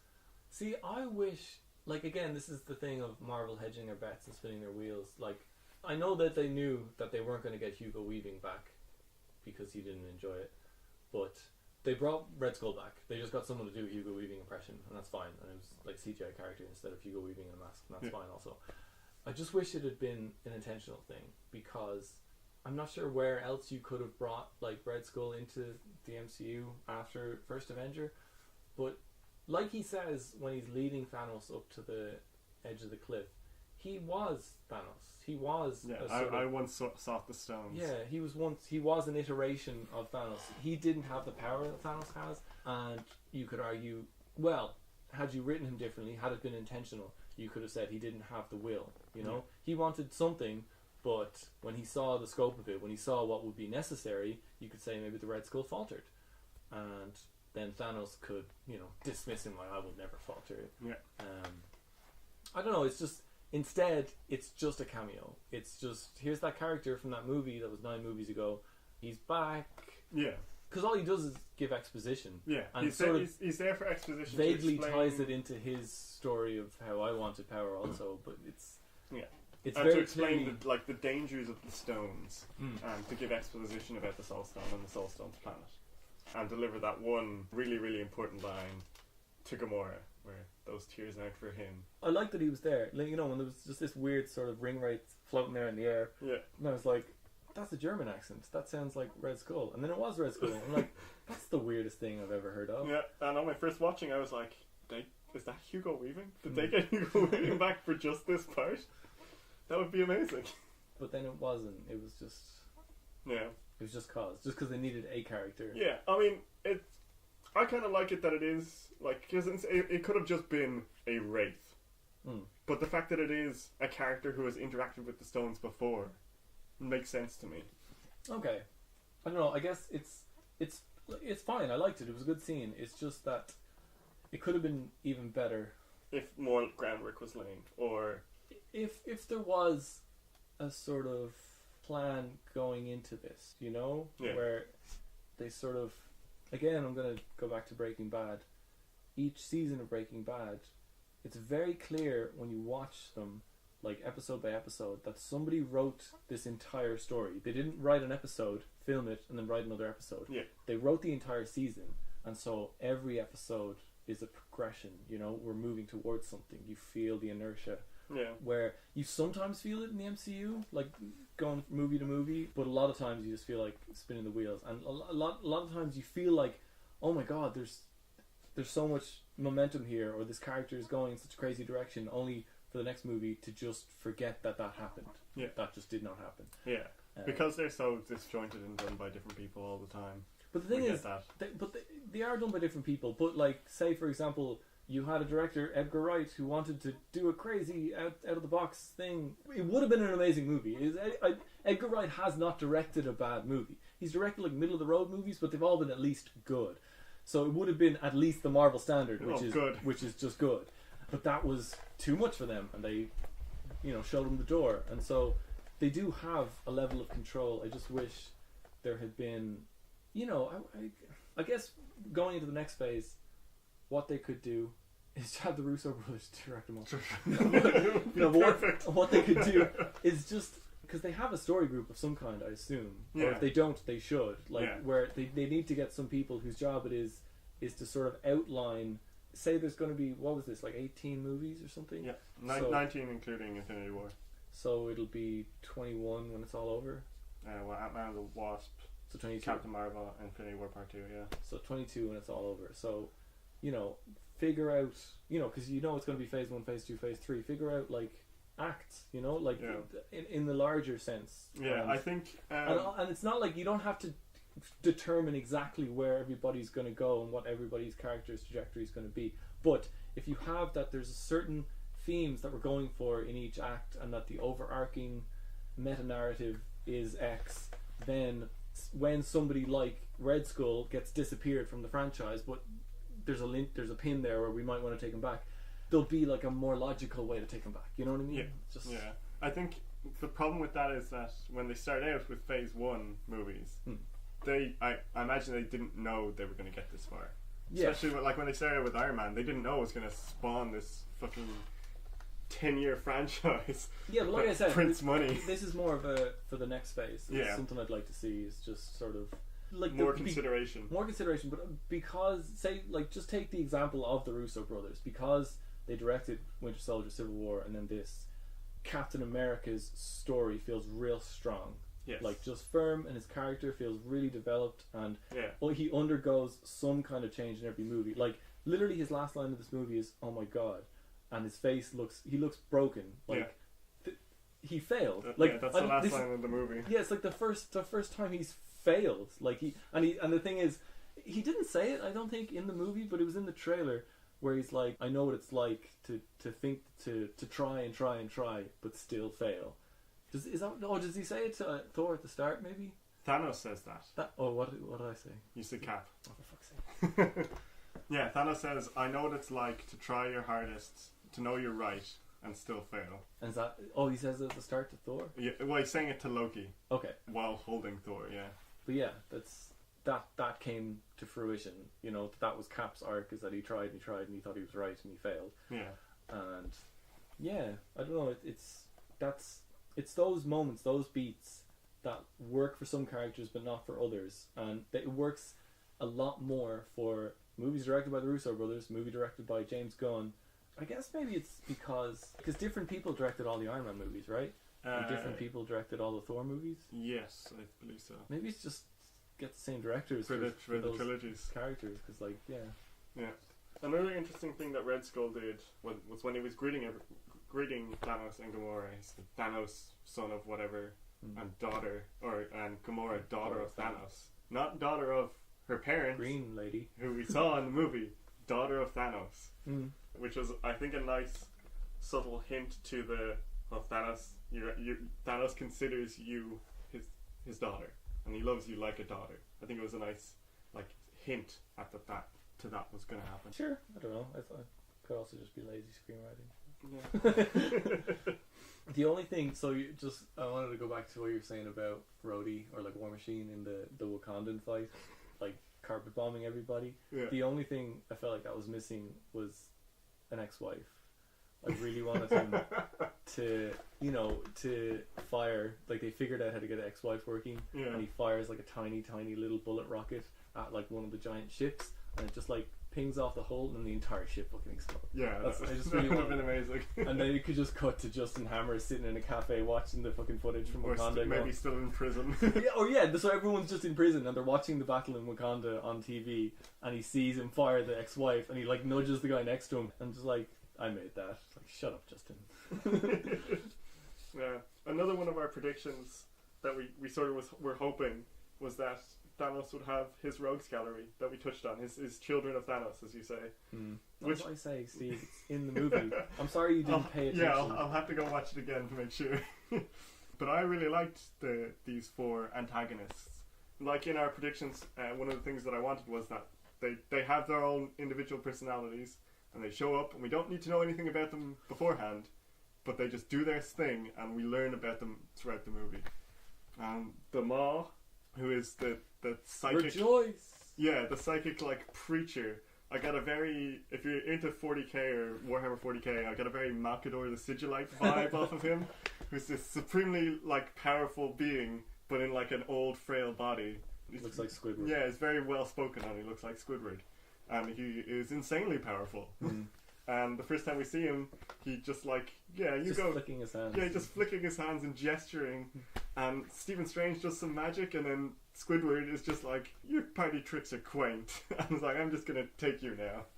I felt like he got a lot of Yes, characterization. he got the most. And the girl did. Yeah.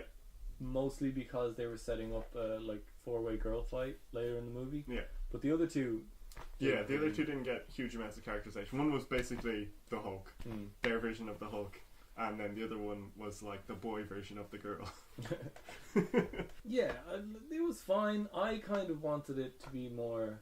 Did we already talk about... Or did we talk about that before the podcast? That I wished that they were more colourful. I think... I can't remember. But yeah, you wanted them to be... I'll cut it out if we're repeating ourselves. But so they call themselves the children of Thanos, or Thanos calls them his children, or whatever. Basically, children of Thanos, which is also what he called Gamora and Nebula. And Gamora and Nebula are very distinct. Like nobody looks like Nebula, and Gamora is the only green lady so far in the MCU. But all of these characters look to me like Caecilius and his acolytes, just sort of grey-faced, evil. And yeah, one of them has horns, one of them's really big, and one of them's kind of got a flat Squidward face, sure. But they're all kind of grey and evil. Whereas Gamora and Nebula don't look evil. Yeah. They can be evil, and they definitely have a kind of intimidating presence, but they're more creative, more individualistic. Like these guys felt like a foursome of generic evil bad guys, where I would have liked if there was... Like I would have liked more individual. I would have liked if he was going around collecting kids from every planet, and so had this menagerie of, and obviously a lot of them would fail. Like I mean, one more fight and Nebula would probably be dead. You know. Yeah. So the attrition rate would be really high, but he would end up with this kind of very, eclectic mix of kid, like not just all dull grey. Yeah. That's all I wanted, was just some more colour. I guess it would have made the kind of... It was already a lot of colourful heroes and colourful things happening, so I just wanted to be clear, like, bad guys. But, yeah, they were fine. I really liked them all, and his kind of... his pontificating. Yeah, it was real good, like, and it kind of... It kind of... Like, had Thanos been the person saying that shit, I would have hated Thanos. Yes. But that it was this guy, this sort of cultist guy, who was just so in love with Thanos. I could even imagine Thanos being kind of, like, not liking him. Yeah, even though Thanos does, like, when he finds out the Maw is dead, he's like, to this day extracts a heavy price. Yeah. But he did complete his mission, at least. So he had at least a respect for how effective he was as a tool. Also in the Wakanda battle, Cap is faster than Black Panther. Yeah, they're both... I love that scene. No, but Black Panther starts ahead of Cap, and Cap catches up, therefore he's faster. Yeah. Like, I do love that scene where everybody's running and they're just like, whoa. But Jesus Christ, that guy is so fast. Yeah. And he just keeps getting faster every movie. Like, yeah, like he just keeps, like his powers just keep growing and growing over time. I wonder, like, if he lives to be 100, would he be still be like physically fit yeah. and as strong as he stops Thanos. Out of all of the Avengers at the end, he actually holds Thanos. He holds Thanos up for like a second. I think Thanos was even a bit surprised by it. Enough that Thanos was like, what? Yeah. Yeah, he's like holding two of Thanos' fingers. Yeah. And Thanos is just like, huh. Wham! Yeah, that was kind of heartbreaking. Yeah. The first time I saw that, I was like, that was a very hard punch. Is Steve okay? I hope Steve is okay. But then, so before that happens, right? They're cornered in the forest by the two grey demons, and they're after Vision. Everybody's trying to protect Vision because for some reason, instead of putting the Soul Stone, an Infinity Stone, who when you use it sends you on a Vision quest, instead of putting that stone in Wakanda, a place known for Vision quests, they decide to put it on some random planet we've never heard of. Okay. I'm happy with where it was because that whole scene with Gamora and the Soul Stone was amazing. There's no reason that he couldn't have thrown Gamora off of the mountain where the gorilla people live. You know, like yeah. if the only except that he would have to get there through a battle. Yeah. But I liked this scene more because it. Also, he wouldn't have to get there. He's Space Stone. He could just get there. That's true. Like, it was weird that he walked up the mountain. I accept it because he was sort of walking. Yeah, he was earning it. Yeah, like, yeah. It's the pilgrimage. But I'm still annoyed. Like, it still makes sense for it to have been in Wakanda to me. But instead, and also just because, so instead of that, like, I feel like the only reason Wakanda was in this movie is because they still had the Wakanda sets, and like Black Panther just filmed, so they're like, I mean, what are we going to do? Build a whole bunch of new sets or whatever? Let's just film Wakanda. And so we need to contrive a reason for everyone to be in Wakanda, like for that to be the convergence of everything. And so, well, we'll have Vision there, and he's hurt, and he can't really be part of the fight. We need to get the Mind Stone out of his head. Instead of it just being that the Soul Stone is there. The Soul Stone, the Vision Quest Stone, is in the Vision Quest land. No? Okay, fine. I'll let that go. I can't remember what I was going to say, though. Okay. I'm happy with their Vision, taking Vision to the Wakanda. As a contrivance, it makes sense because Wakanda is the most technologically advanced place on the planet, and if you're going to take Infinity Gem out of a vibranium robot, where better to do it than in Wakanda? Sure, okay, you win. I remember my point. So they're in Wakanda, and everybody's trying to save Vision or keep Vision away from the Grey people so they don't take the stone out of his head. And he gets cornered in the forest, and Hulk is trying to help him, or well, Bruce is trying to help him in the Hulkbuster armor, but then he gets sort of thrown off a cliff by one of the other guys, and so he's fighting him there, and he calls, someone else has got to help Vision, so I can't now. And so Cap shows up out of nowhere, and he's like beating on this dude, and he's screaming at Vision to go, just go, get out of here, go. And he's beating on this dude, and then out of nowhere Vision comes up with like the spear or whatever, it stabs the dude, and then Cap is like, I told you to go, and he's like, we don't trade lives. Cut to hundreds of Wakandans dying wholesale for you, for Vision. So we don't trade lives unless they're black lives. It's all like it was running through my head, you know, like the entire thing of like, we don't trade lives. Like, that's the theme of the movie. We don't trade lives. But before any of this started, Vision presents them with a solution, which will cost one life. Yeah. And they're like, no, we don't trade lives. No, yeah, I agree with your point that they do this. They trade lots of black lives. They have lots of army. They trade lots of soldiers' lives for not Vision's life to try and save Vision, but it doesn't matter if these soldiers die. Yeah, I don't understand that. Like, their logic doesn't really add up to me. Again, like, this is an example of them choosing their friend over people they don't know. People they don't know, which is like, that's something that Thanos would do. You know what I mean? Like, I don't know. Yeah, that I had a problem. This is the part of the movie where it's a Marvel movie. You're not supposed to look too deep. No. It's insensitive, and it's like, Black Panther just came out, guys. You know, I don't know. It just seems really like tone deaf, on the part of the writer or like whoever's job it was to proofread this shit, like that you didn't catch that, because literally he says we don't trade lives. Cut to these guys dying for you. That's trading life. You know, like I don't know. It bothered me. Yeah, I'm bothered. And then so the Conan fight is kind of intercut with the Thanos fight. Yeah, which on Titan. That's how this movie is. You get it's just like loads of different threads interweaved. And then also Thor is building his hammer and getting. Can I just say that the whole or axe? I don't know how to pronounce that place. Huh? The place where the forge is. I wrote it down. It's called Nidavellir. Yeah, Nidavellir. That whole set or piece is beautiful. I love that it's like Dyson rings around a neutron star and they all rotate around each other. It was beautiful to me to see. And very Star Trek. Yeah, very Star Trek. And getting the Dinklage as a giant dwarf was amazing. Yeah, it was a good idea. The music in Nidavellir, I don't know if it's like the Thor music or the Nidavellir music, but it's very Star Wars. Oh really? Like when they arrive, I can't remember. When they arrive in the first place, like when you get the title card and they're looking around the whole thing. Yeah. It really reminded me of the kind of exploration music in Star Wars. Yeah. Like when they're kind of in a new place and it's playing that kind of John Williams exploration music. You know, it sounds like. Another thing that I noticed here was that when they arrive, they're immediately attacked by Peter Dinklage because he's an alcoholic. Yeah, he's an alcoholic basically. No, because he's the last one left and he's freaking out, and he says, "You were meant to protect us. Asgard was meant to protect us." Yeah. But Asgard is gone. So Asgard was protecting the place that makes the most horrific weapons to ever grace the universe. Going back to our Asgard are terrible people. Yeah. Asgard are tyrannical overlords. Yeah. Another point in that theory's favour.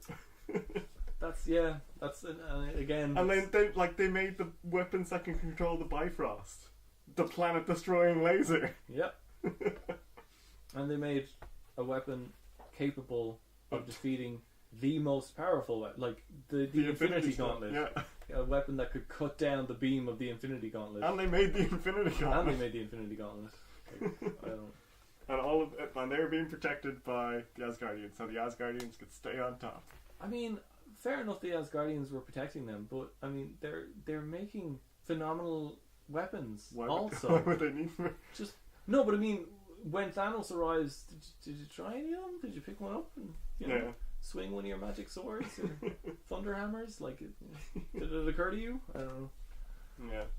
Yeah. What did you think of the whole Groot giving up his arm, or making a I wrote down a whole thing about this because this is another example of something that could have been really effective, and instead it was throwaway, because Groot starts this movie off as like a moody teenager and it's played for laughs, and that's fine. Yeah. And then Thor arrives and he continues to be a moody teenager, and then they go on a quest and he continues to be a moody teenager. And literally, even when Thor is like absorbing the power of the sun, and then he gets thrown in and fucked down on the floor, and they're like building his axe nearby, Groot is still on the video game thing. Yeah. So no progression whatsoever. I would have loved, and it would have been really easy for, as soon as Thor arrives, Groot's like, that guy's cool. And just starts looking up to him, starts observing him, and like maybe mimicking him in little ways, and then doesn't listen to Rocket but listens to Thor, kind of, and you start to notice that he's and starts emulating Thor, and then Thor gets, and so when he's like still playing his game when they start the thing to get everything moving, but then when Thor is like holding the thing open, he like puts the game down and goes, what the fuck, and he's looking at him like, this is incredible. And then the way they set up the joke earlier, when Thor meets Peter and Peter gets so intimidated that he drops his voice down an octave to try and sound like Thor. Yeah. So when this all happens and Thor gets knocked down on the floor, and they make the axe but they don't have a handle, so Groot makes the handle and then finishes the thing, and Thor thanks him. Groot could say, I am Groot, but his voice drops. Because he's a teenager, right? So his voice breaks, drops an octave, and suddenly he's got a deeper voice than Thor or Peter. And he's kind of back to kind of almost Vin Diesel level. Yeah. And it's like a simple thing. I'm not saying everybody needs to have character progression, but it's something that you could have done without taking any more time on Groot. Because it would have all been in the background. And it's something where all Groot says is "I am Groot." So you just need to augment things ever so slightly because he's a CGI character anyway. All I'm saying is turn his head this way, make sure he's looking at Thor, and his eyes are a little bit more open. You know, just. Yeah. I would have liked that, but I do like that. Obviously, that Thor's hammer has a handle made out of Groot. The one thing that annoyed me of the scene, Thor's axe, Stormbreaker. Yeah. Well, it's got a hammer head on one side as well. The one thing annoyed me about this is that they start making the axe, and then get halfway through the process, and are like, "Oh no, where's the handle?" You wouldn't have found out where the handle is beforehand. I wish like the handle would have gotten destroyed or something in the forging. Yeah. Like something got wrong and the handle got destroyed by the beam or whatever. Because I would assume, considering that this like, it seems to kind of work like adamantium, when this sets, that's it. Yeah, that's it. So I would have thought when you're setting it, you would have the handle in the mold, right? So that when it sets, it's stuck to the handle. Because as it is now, it's held together by Groot's bark, which I'd say it's the most powerful wood there is, sure. But it's still bark. Like, it's well now I imagine it's because it's the hammer or the axe, it's infused with power now. Okay, whatever. But it is cool, and it's like a different stylistic choice. It's got a long handle, which is a lot more useful in a fight. And it's huge. Yeah, it is huge. It's like oversized for Thor. It's a god hammer. Yeah. I like it. Yeah, it's pretty cool. But yeah, in the fight scene where they're... The space team are fighting Thanos? Yeah, the Titan fight. We already talked about the teamwork stuff.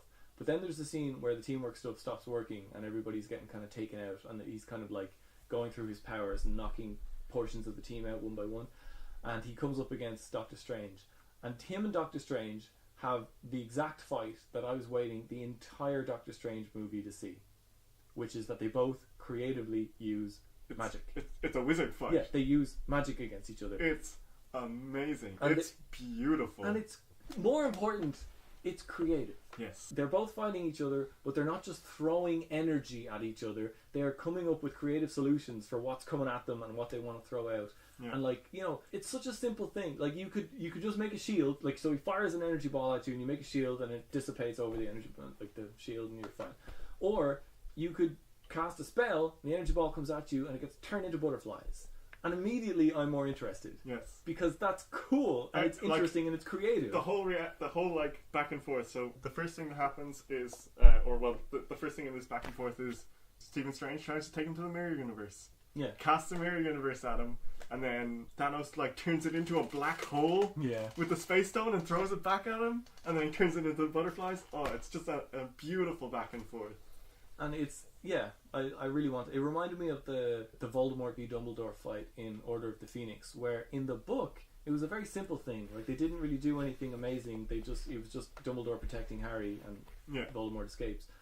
But in the movie, they were like, you know, Voldemort takes all the glass out of the windows and turns it into shards and sends it on him. So he brings up the shield, but he can't stop it completely. He just turns it into sand. It just turns into sand. It's amazing. And he whips up all of the water out of the fountain and like sends it at him, and he turns it into fire and then sends a snake at him. Like that's magic. That's magic, yeah. And it's a lot more visually appealing than anything that happened in Doctor Strange, or like whips or like see-through knives or whatever. Yeah, and I did like, again, the Strange splitting himself off into millions of copies and being everywhere. Yeah. It was a very low-key thing to do. Yeah, that entire fight showed very, like, a lot of creative uses of the different powers that everyone had. Yeah, no, the entire movie, I thought, showed a lot of really dropped a moon on Iron Man. That was pretty cool. It's just like, I'm not playing around anymore. And you just see the moon go purple. That was really cool. That's how Chewbacca dies. I loved it. I loved how, like, Tony's desperation in his fight against Thanos was incredible. When it goes down to just Tony and Thanos. When it's just the two of them, like, everyone else has been knocked out and Tony's trying his best, but like you said, everything he's doing is costing him nanites, and so that the armor is failing, and he's trying like Thanos like rips his helmet off and is about to kill him, and then the helmet grows back just in time. But like he just keeps losing bits and bits, and he's trying desperately, and then finally he gets it, like, his helmet ripped off again, and Thanos goes for his head and he protects with his arms, and then he like makes a sword, throws it at Thanos breaks it and just stabs him with it. Yeah. And you're like, the pacing of just that part of the fight, the build up is perfect. It's so intense, and everything just leads you to that one moment. It's just break, stab. And it's scary. It's really scary because you've seen this guy go toe to toe with the Hulk, you know? Yeah. And we've seen characters die with a finality. Like, in the movie is hammered home that people are going to die with finality. Yeah. Already. And then we see him get stabbed. And on my first viewing, people in the theatre, like, cried out. People were like, oh no! Literally, that happened in the theatre. Yeah. Many, many people cried out. Yeah. It was intense. I fucking cried out. Because the thing is, we did our predictions thing, and I thought it was going to be Cap. I thought Cap was the obvious choice. But yeah, no, he stabs Tony, and I was waiting for the thing. I was waiting for the thing, the Tony contingency plan, you know? But no, he literally, it humbles him, literally and figuratively, because he gets stabbed and Thanos sort of leads him backwards, like Tony's stumbling back and Thanos is holding him. Gently puts him down. And he sits him down. It's like, I respect you. Yeah, like you have my respect, yeah, Stark. and I hope they remember you. Yeah. You know, there'll be half of the population of Earth will be alive when I'm done, and I hope they remember you. And it's like, and Tony is actually laid low. He's humbled, you know, and like he doesn't die, which is okay. I assume they have a plan for him in the second movie, and it would be weird having an entire movie that was the end of the MCU that didn't have Iron Man in it. Like, that would be strange. It was enough for me to actually see Tony Stark humbled, because he looks, you know, he can't look Thanos in the eye, you know, he's just looking down, he can barely breathe, and he's like, you know, what do I do? Like, you can see it on his face, like, there's literally nothing else to do. We tried everything, we tried as hard as we could, and it's so unfair. And that's another thing about the movie that I really liked, was how fucking unfair it was. Like the point Thanos made right at the start. You can feel like you're right, and you can try as hard as you might, but you'll still lose. You can still lose. And yeah, Thanos wins. Yeah, well, he wins this fight first. Yeah. There's some interesting things in this fight that there's some like choice lines that stick out to me. The first one being, he calls Tony by name. He says Stark. Yeah. How does Thanos know Stark's name? He doesn't know anyone else's name. Everyone else is beneath him. He's so... I don't know if you're watching, but in the rest of the movie he was collecting these stones that are left over from the start of creation. Yeah. That allow him to do anything ever. But then Tony asks him, has he know me? And Thanos says, you're not the only one cursed with knowledge. So I think that's a setup for the next movie. It feels very... It like it's dangling something there for the audience to latch onto. But in what way? Like, how do you think he knows Stark? I don't know. Well, goddammit, Steve. I have questions as well, and now you're just adding to them. Yeah, so I don't know how he knows, like, because he shouldn't know Stark's name. He knows Peter's the boyfriend because he knows that he's someone in Gamora's life. Everyone else he doesn't care about, except that they get in his way. I mean, yeah, Stark is the one who stopped Loki, who was supposed to be the one who got the Tesseract for Thanos. Yeah. And I can think of a number of ways where he could have found it out. Now, it didn't happen on screen, but like he did meet Loki again, and maybe he was like, "Hey Loki, tell me about how you failed in New York." And he's yeah, no, I think it's definitely like a choice line left there to be built upon for the next movie. Okay, well, I'll hoist you by that petard at the end of the next movie. And then there's another line that stood out to me that I thought something was going to be made out of. I thought this was Tony's like last gasp in the fight, where, like we say, we have this big build up where Tony's fighting Thanos and he is going all out, using all the tricks of his suit, and all of that just for a drop of blood. And I was like, Thanos, you're an idiot. His suit's made out of nanites. You now have nanites in your blood. Oh shit, that would be cool. And I thought Tony was just going to be like, yeah, all of that, and just like press a button and I don't know, nanites rush into his bloodstream. Turn him into a Borg. Like, I think. It didn't happen. But then Tony gets stabbed a second later. And if it had happened though, like how does Thanos beat nanites? I thought it was going to be, you know, cripple him for a second and he just goes, oh, there's no more nanites. Yeah, no, that would have been cool. Nanites. You know, like, I liked, and so the thing though is they have their kind of team up where everybody uses their powers together, and then he's like everyone after that. Then everyone kind of gets an individual moment to shine against Thanos, where I mean nobody wins, but they all kind of get a chance to go at him by themselves. And Doctor Strange got to do proper magic. Iron Man got to do like the kind of the every trick in the book. The quick thinking. Peter Quill got to just fucking shoot him. at him and get his ass handed to him. or well, shoot at him and then Thanos just disappeared. But my favorite, I mean, I guess it happened earlier in the fight, was Nebula arriving, just crashing her ship into it, like we predicted. Yeah. Some of the Guardians would at least. Yeah. But like the thing I like about Nebula, right, is she's one of the only characters in the entire MCU who's completely unironic, right? It's one of the very few sincere portrayals of a character, because everybody else, whether intentional or not, is always kind of winking that that the actor knows how silly the character is. You know what I mean? Okay. But Karen Gillan takes Nebula seriously and plays her seriously, and there's jokes, but she never makes jokes. You know? Yeah. Just things she says are funny. Yeah. Like her character's response to the situations is hilarious. So the thing is, so I take her seriously is what I'm trying to say, and I take her vendetta very seriously, and that's why I'm rooting for her. That's why in every time we talked about this, running up to this, I've been rooting for her. I want her to be the one to take down Thanos. Now I know as of this movie, there's a lot of people who got a bone to pick with Thanos, but my heart, I'm still going with Nebula. Yeah, like my heart's still with Nebula on this. Like this movie reinforced it, if anything, because it showed Thanos. There's two moments. We get to see her being pulled apart. Yeah, so there's the first moment is her being pulled apart by Thanos and like tortured, and also the actual extent. Like she told the story about how a part of her was replaced every time she lost against Gamora, and she said like he made us fight every day and he replaced a part every day, and it's kind of hard to visualize what she like every day. Like what did he replace each of your knuckles separately or like? But then you see it, and she's almost entirely machine. I think only her face. She's basically RoboCop. Like she's there's almost none of her actual organic self left, except I assume her brain, and even that's probably in a robot part. And he has total control. Like you know, he's pulling each of her individual parts apart, and it's agony. And then later, when she like crashes into him, and she. So first of all, like she crashes into him, which is hilarious and very Guardians of the Galaxy way to arrive.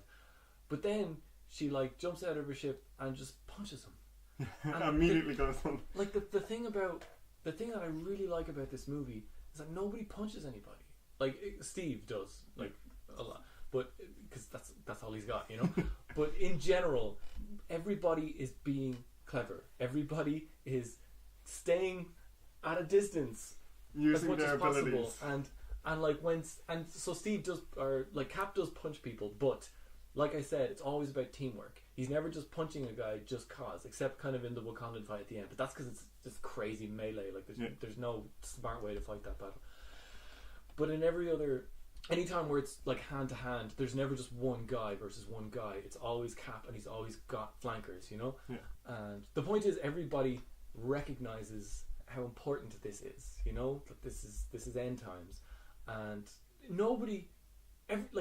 Nebula should know that more than anybody. Like Nebula knows this guy. Nebula was tortured by this guy her entire life, but she crashes her ship into him, which she knows won't kill him, jumps out and punches him, and then I think she pulls out one of Gamora's swords or something like that. Yeah. And just going back to what I was saying, there's the two kind of things that reinforce why I think Nebula deserves to kill Thanos. One is that he pulls her apart.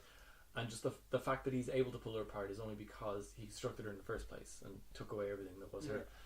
And then this moment when he's going at her and he just has this fucking disdain for her, and it's such a counterpoint to his relationship with Gamora. Yeah.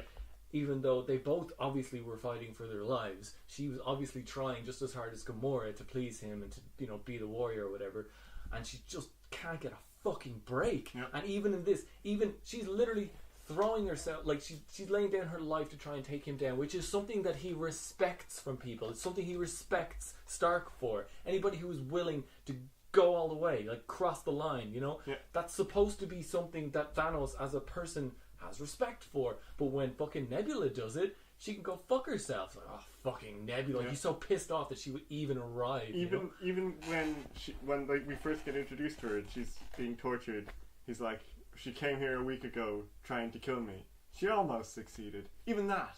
Like, you should have some respect for your daughter for doing that, because that's the kind of person you are. But you don't have any respect for Nebula. Yeah. And it's just like, oh, what? When Gamora tries to kill you, it's this, like, fucking song and dance, you know? You're just so emotionally your favorite taken. daughter. Yeah, your favorite daughter. Like, and so like like I said, those are the two moments in this movie where Nebula, like the tragedy of Nebula got reinforced. But then Nebula's approach to fighting Thanos, like we had a scene in Guardians of the Galaxy 2 where Kraglin asked her what she was going to do, and she was going to buy a warship with every conceivable armament and then take it, like go after Thanos with it. Now that happens off screen.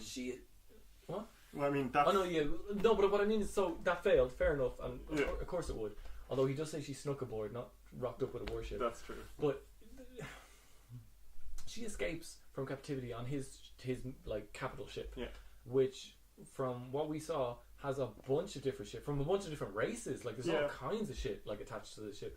But she steals a necrocraft, probably the smallest available craft. Yeah. Not a warship, not probably one big the easiest thing. one to steal. Probably, but she's trying to kill Thanos. I feel like the Russo brothers and the writers and the story group or whatever, they just don't want Nebula to be the one to kill him, so they don't give her a fair shot at it. You know. But if she doesn't, I think I understand. Nebula just arrived in the MCU a couple of movies ago, and she can't be the one to kill Thanos, and I can make my peace with that. But she's got to at least get a fair shot. Yeah. And crashing a necrocraft into him, and then punching him and swinging a sword at him while he looks at her like, "What are you even doing?" Yeah. That's not fair. That's pathetic. She deserves better. Yeah. And that happens in that fight. But yeah, he wins. Because Stephen Strange sort of lets him win. Yeah, so Tony gets stabbed, and then Stephen Strange is like, "Wait, don't kill him. Don't kill him. I'll give you the stone." And he pulls the stone. It's the second time someone has just made a stone. Yeah, he pulls it like out of. It was a star in the background, but then it's a stone. It is really sweet. It's so amazing. It's pretty. And he gives it to him, and Thanos keeps his word. And he leaves. Yeah, teleports himself away. Because I think Peter was like shooting. Peter was shooting at him, and he was just shrugging it off. He's just like, "Whoom." Yeah, bye now. Yeah. And then Peter's like, "Did we just lose?" And that's when we cut back to the Wakandan battle, and they're winning. They're kind of driving them back to the to the ships, to the drop. Well, because Thor arrives. Oh right, sorry, yeah.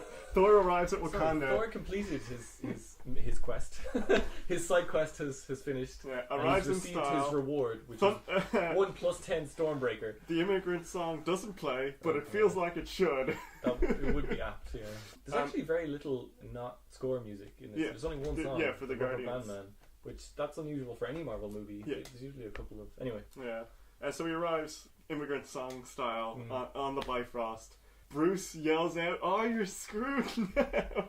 Bruce with his weird, terrible CGI in the Hulkbuster. Yeah, like his head never looks like it fits in there for some reason. Yeah, I guess they didn't have enough money for that. And also in the Hulkbuster armor, you're meant to be wearing another Iron Man suit inside it. Oh, okay. Like Tony was wearing a suit when the Hulkbuster armor went on him first, and then you see like his first, like we got the real close up of his head, and then when the Hulkbuster helmet went out, it like his hood zoomed out. Oh. So that's why like Banner's head is real tiny inside the Hulkbuster suit. Oh, okay. He kind of reminded me of Obadiah Stane in the Ironmonger suit. Yeah. Just looks a little bit too small for it. Yeah, and like where your arms are you just like curled up in the torso? Yeah. Yeah, it's a problem with mech suits of that size that you get that issue. Okay, anyway, Hulk says you're all screwed now. Yeah. Hulk says you're all screwed now. He's seen him in this action before. Yeah, and then Thor, like, decimates them. He decimates them. Yeah. His anger darkens the sky. Yeah. When he jumps up and you get the lightning bolts. And he just yells, "Bring me Thanos! Bring me Thanos!" And that's something I really love about Thor. To me, Thor left from the first Thor to this movie. Yes. Like, as far as I'm concerned, like he acquired his thunder powers at some point, but in terms of the character, the Thor that we get in this movie has so much more in common with the Thor from the first movie than the second or the third. Yeah.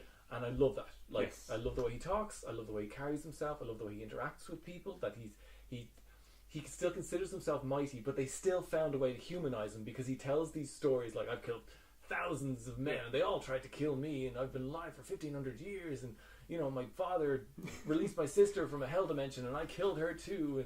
And as he's telling the story, he's sort of coming to the realization along with Rocket that everyone in his life is gone. And, Yeah. I mean, we already talked about My this best scene. friend got stabbed in the chest. Yeah. And he says it with that kind of Thor bravado that Yeah. like he never lets the machismo die, even when like he's talking with that same Thor machismo while he's crying. There's tears coming out of his eyes, but his face hasn't changed. He's still like the big Thor grin, and he's telling a story like he's this indomitable warrior, but he's crying and he can't stop crying. Yeah, and he just like rubs it off his nose. It's nice, and it's perfect scene to have with Rocket, who's the exact same character, who would never let anyone know that he's vulnerable, but cries. Of course he cries, you know. And I liked that at the start of the movie. There's some joking, and like, you know, he says like you talk too much when Thanos is monologuing and stuff. But then when Thanos kills Heimdall, he just screams, and he screams it in like not a Thor voice. It's like weak. It's like higher pitch, and he's like, "You're going to die for that." He sounds like a child almost. Like he just feels so helpless. But it's not like a Thor threat. It's like a defeated child threat. Yeah. And there's real sorrow and real anger and no jokes. Yeah. And it's great. It's perfect. It's so and it's the restraint, you know, because they set that up. You go the entire movie, and Thor is kind of not even part of the action until the very, very end. And then when he sees Thanos again, he's like, "I told you were gonna die." Yeah, he fucking Thanos wins. Yeah, basically, Thanos has gotten the stone, and Thor just fucking like a lightning bolt comes in, and Thor throws the axe. Thanos is like, "Okay, gauntlet," and it doesn't stop it because it's a neutron star axe. Yep. And that's greater than an infinity gauntlet. It's a Thanos killer. Yeah, it's a Thanos killer, a weapon for the gods. I guess like Thanos just wasn't prepared or whatever. Yeah, and it hits him in the chest, and Thor goes, "I told you you'd die for that," and just pushes the axe into him. Oh, it's so good. It's amazing, and it's a real. Because I like Thor as a character. He really grew on me, and it's a real kind of. I feel like this movie did a lot more justice to him than his own movie, or his own last two movies actually. Yeah. But it does not work because of the snap. It's just this. It's like you should have aimed for the head. He snaps his fingers. Now, just like single snap. So he snaps his fingers, and half of everyone in the universe dies. Yeah. Including Thanos? No. Why does he go to the Soul Realm? As I think this is like the Soul Stone being like, because the Soul Stone is the stone with wisdom, and I think this is either sort of a nod to the comic books where he's like him courting death and his daughter like rejected him being like a stand-in for that in the film, or this is the Soul Stone taking on the form of his daughter because that's who he traded for the stone, being like, did you do it? What did it cost? Like asking him was like, is it worth it? Now that you've achieved your goal, do you think it's worth it? I disagree. Gamora is dead. Yeah. But he talks to her. So where is he that he can talk to her? The soul realm? The afterlife. Or the soul realm, like T'Challa and T'Chaka. The spirit realm, the spirit realm. Well, no, because their thing is different. The Wakandan meteor is different. It's not the Soul Stone. It would have been nice if it was, but it's not.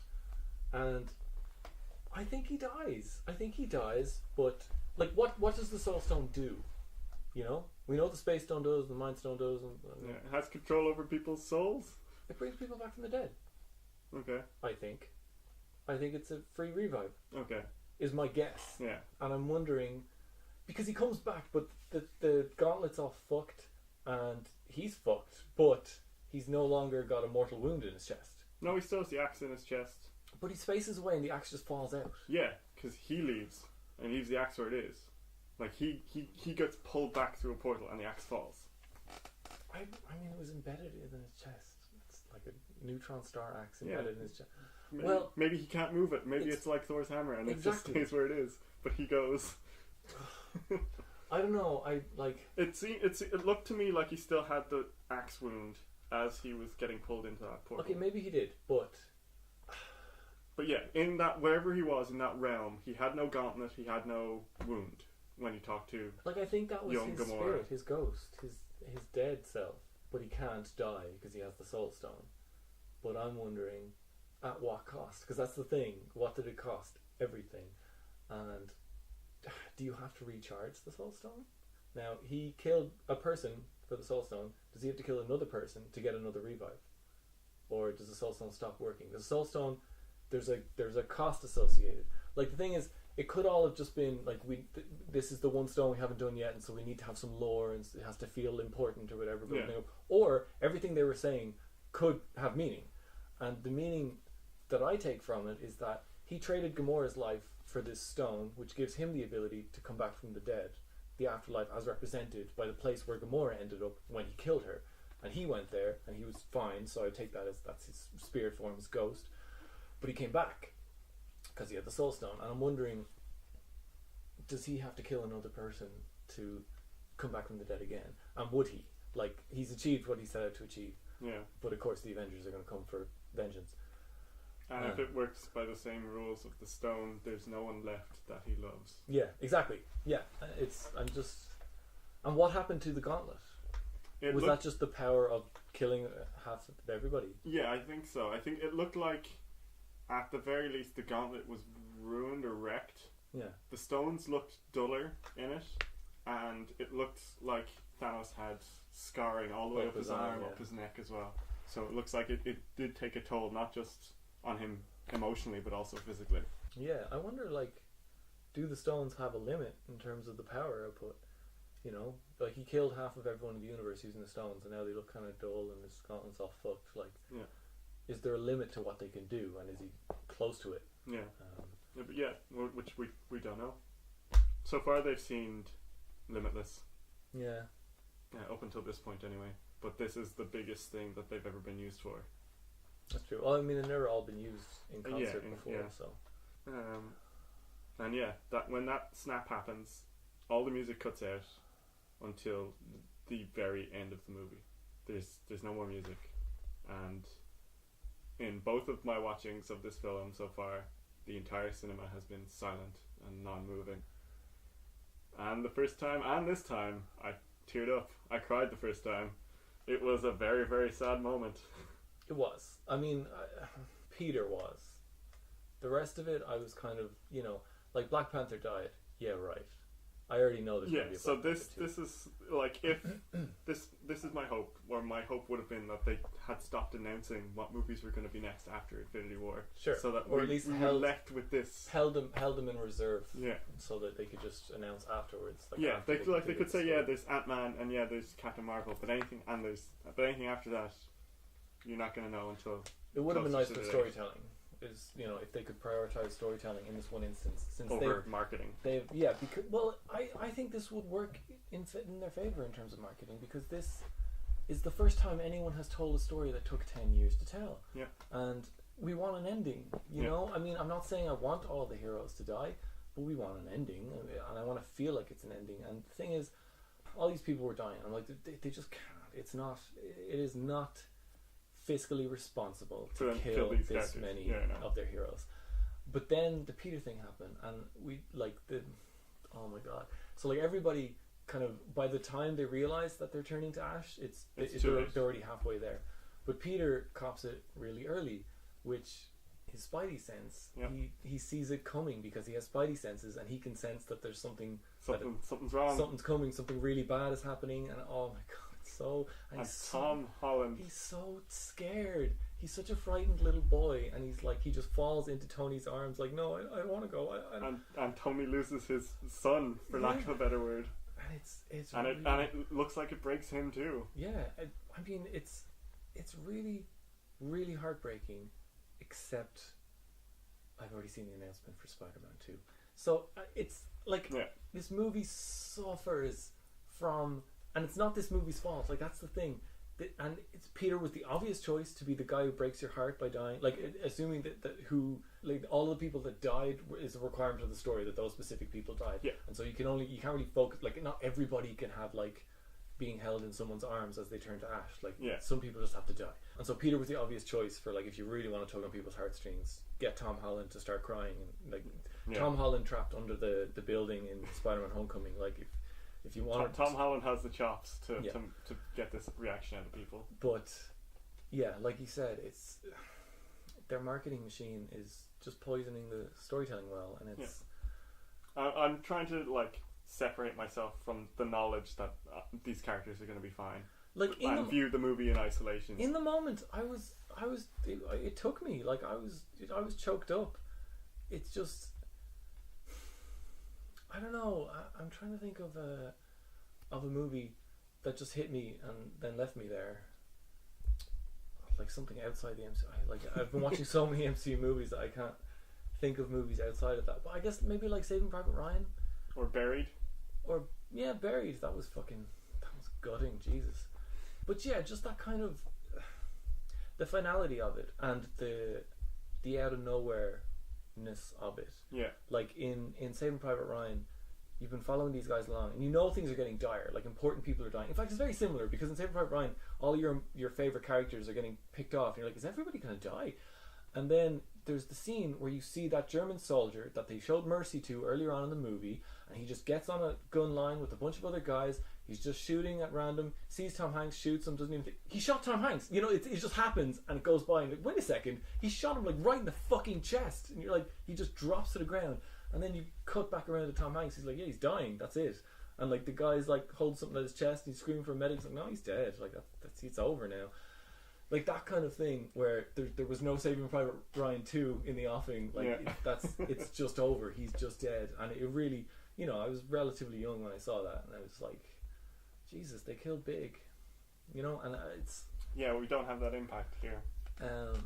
I, like in the moment, like it was a good movie and it was a great performance. Same in like, you know, I guess the same if somebody had died in real life. Like I felt connected to Tom Holland, and I bought his fear and, you know, the finality of it all.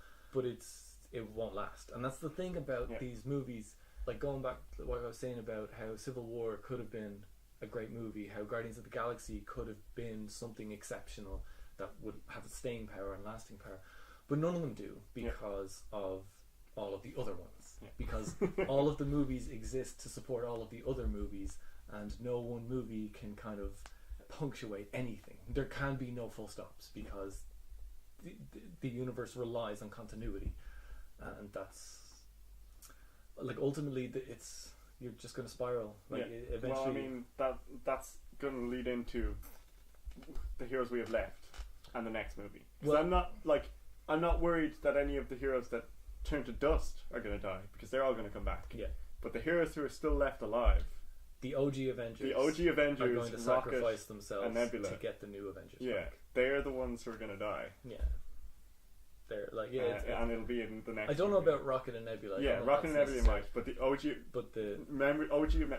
Avengers are going to die. You see, that's why I wanted to get a clear and final answer on can Thor be killed. Well, you know, because even if he sacrifices himself in some noble way, in what way? How do you kill a god? Like it's, I don't know. Yeah. I mean, we don't know what's going to happen next, but I was the same thing to me. It's as soon as I clocked that it was all that was left was the original team. You know, Clint will probably show up and be like, "Well, we are all going to have to sacrifice ourselves to get the kids back." Something along those lines. Yeah. The one thing I saw was just some people theorizing that Clint will be with his family, and then they'll all turn to dust. I know. And then that'll be the motivation for him to get back in the game. It wouldn't be all of them though, wouldn't it? It'd be like one of his kids. Yeah. Or something cruel like that. Yeah, no, like I mean that's sort of what I'm waiting for. Yeah, and I'm waiting for Ant-Man and the Wasp, which I imagine happens before Infinity War, and the post-credit scenes being half of the people in it turning to dust, like Michael Pena just dusting away while in the middle of a monologue. And then see, that's like I hate it. I hate how ethereal it is, because it is really affecting to see everybody turn to dust, but then know that they're going to come back. Like you leave the theater, you kind of shake it off, your brain turns back on because your brain was in Marvel mode for the last couple hours, and you're like, well, no, they're not. No, they're not dead. That's not real. And also, it doesn't help that most of these characters have died already. Like most of the characters in the MCU have died or had fake out deaths. Yeah, there's a lot of fake out deaths, which is a problem because it cheapens everything. And it's like that's not the only way to sell drama. You know, Yeah. you don't have to kill everybody. You don't have to end the world. You don't have to drop a meteor on fucking Eastern Europe. Like it's there. You can tell small stories and still hook us. Yeah. And there's no reason why these powers can't be applicable on a smaller scale. You know, which is what they will do with the next series of movies, because they're not going to stop making movies. No, not at all. So if they're going to continue making movies, at least don't continue upping the stakes past half of everyone in the universe dying. I was wondering if maybe in the sequel, so in the post-credit scene, I have a lot of questions about the post-credit scene, but in the post-credit scene, the time of it is all wrong. Yeah, what actually happens in it is Maria Hill and Nick Fury are driving somewhere, and it starts happening. People start turning to dust. And stuff is crashing. Whatever the hell they're going to call it. And a car crashes in front of them, and they realize something's going on. Maria Hill starts disappearing, and Nick is like, okay, well, this is serious. So he takes a pager out of his pocket. Yeah, a very strange looking pager. Like a trans-dimensional pager or something, and he pages Captain Marvel. And so, again, this piques my interest. Like, where is Captain Marvel? Is she in a different dimension? Is this like a time, because this sent a message back in time, this pager. Like, she's obviously not active on Earth right now, but she's also not trapped or being held by anybody, because she's got to receive this page, and I'm assuming Nick believes that she's going to be capable of answering and coming to his aid. Yeah. Which means she's not on Earth, or if she's on Earth, she's not on our dimension, and because she doesn't know this is happening, and she's not already helping. So she could be just elsewhere in space. I think that's not likely. She could be. That was my first guess. Somewhere else in space. I guess she could be. I don't understand how Nick could have found her, unless maybe she was active on Earth and she got sent in space. Yeah. Sure. Yeah, maybe she left this with Clark Gregg and be like, if you ever need me. The Cap phone. Yeah. Because she is also a Cap. Maybe. I don't think it's likely, but my theory is that maybe, since they love other dimensions in the MCU, that there's a dimension where the other Avengers died. So the other half of the team died in this other dimension, and so the half that are dead in this dimension are still alive in that one. Yeah. And that's where Captain Marvel is. Like, so in this dimension, Captain Marvel either died earlier, or our Captain Marvel is in that dimension for some reason. Okay. And that he's now bridged the dimensions because. Anyway, that's one theory. More importantly, in this scene, what the fuck is going on? Maria Hill works for Stark, correct? Who the fuck does Nick Fury work for at this point? Who is Control? I don't know. S.H.I.E.L.D. doesn't exist anymore. Why is he giving her orders? She works for Stark. I don't think she works for Stark anymore. But she did work for Stark, and Nick Fury... There is no S.H.I.E.L.D. anymore. He's not in charge of anything anymore. He has a helicarrier. I'm going to take a sip. I imagine he's protest. He's being a soldier of fortune like Cap was, but in his Nick Fury kind of way, where he just goes around the world in a helicarrier. Military. Yeah. Right. Okay. Doing clandestine things that probably aren't that all that good. Okay. And so the Sokovia Accords are fucking meaningless then, is what you're saying? Yeah. Because he is a fucking helicarrier and he's flying around the world doing whatever the hell he wants. They're not enhanced, so they don't apply to him. Bullshit. It's no, come on, what's he doing? Oh my god, just let him die. Why didn't he die in Winter Soldier? Why is Nick Fury still here? What is Control? What he just happens to have another S.H.I.E.L.D. organization already. Yeah. Who's working for him? I don't know, probably maybe the agents of S.H.I.E.L.D. What? It doesn't make any sense. The agents of S.H.I.E.L.D., as far as I understand from the show, are in space right now, yes? No, they're back on Earth, but they're stuck in some sort of crazy time loop. There hasn't been I haven't seen an episode since Infinity War, so I don't know if that is actually going to have an effect, and if half of the cast is just going to disappear, because that would be amazing. No, it wouldn't, because it's a stupid show. I just don't understand why Nick Fury is still in the MCU, except that Samuel L. Jackson, and he almost got the same motherfucker. He was at the end of Iron Man, so he has to be at the end of Infinity War. Yeah. It's just lazy. And I don't like it. Yeah. And I don't understand why it couldn't have just been Maria Hill. Or Maria Hill and the Cap's Orders guy. Why not? Yeah. Why couldn't he now be, and he could be, you know, off screen he would have become a more kind of rounded out, like not weedy anymore, like competent. I don't want to say brave, no, but like, you know, the way he was kind of like a nerd or whatever, Yeah. but now he'd just be like a soldier, you Yeah. know, like ready for action kind of thing. An agent. An agent, sure. I don't know. And then so he calls Captain Marvel. So where do you think she is? In space? How would a pager read her in space? That's why I wanted to stay to the end of this viewing, because I wanted to take another look at the pager, and it looks sort of like a pager with some Modification. not human tech on it. Okay. So it looks like a pager, but then like the button he presses is like attached on, and then there's that blinking light on the bottom of it. So I think maybe she's, because Captain Marvel has stuff to do with the Skrull, right? Is that them? The like shapeshifters. The Skrulls, yeah. So maybe she's fighting them, or I don't know, somewhere off. Maybe she is in space, and the reason Thanos wasn't going after the stones before was because he's afraid of her. And then he's just like, well, now I've got to do it, and that's why he did it all in like a day, so that she didn't have enough time to go get him.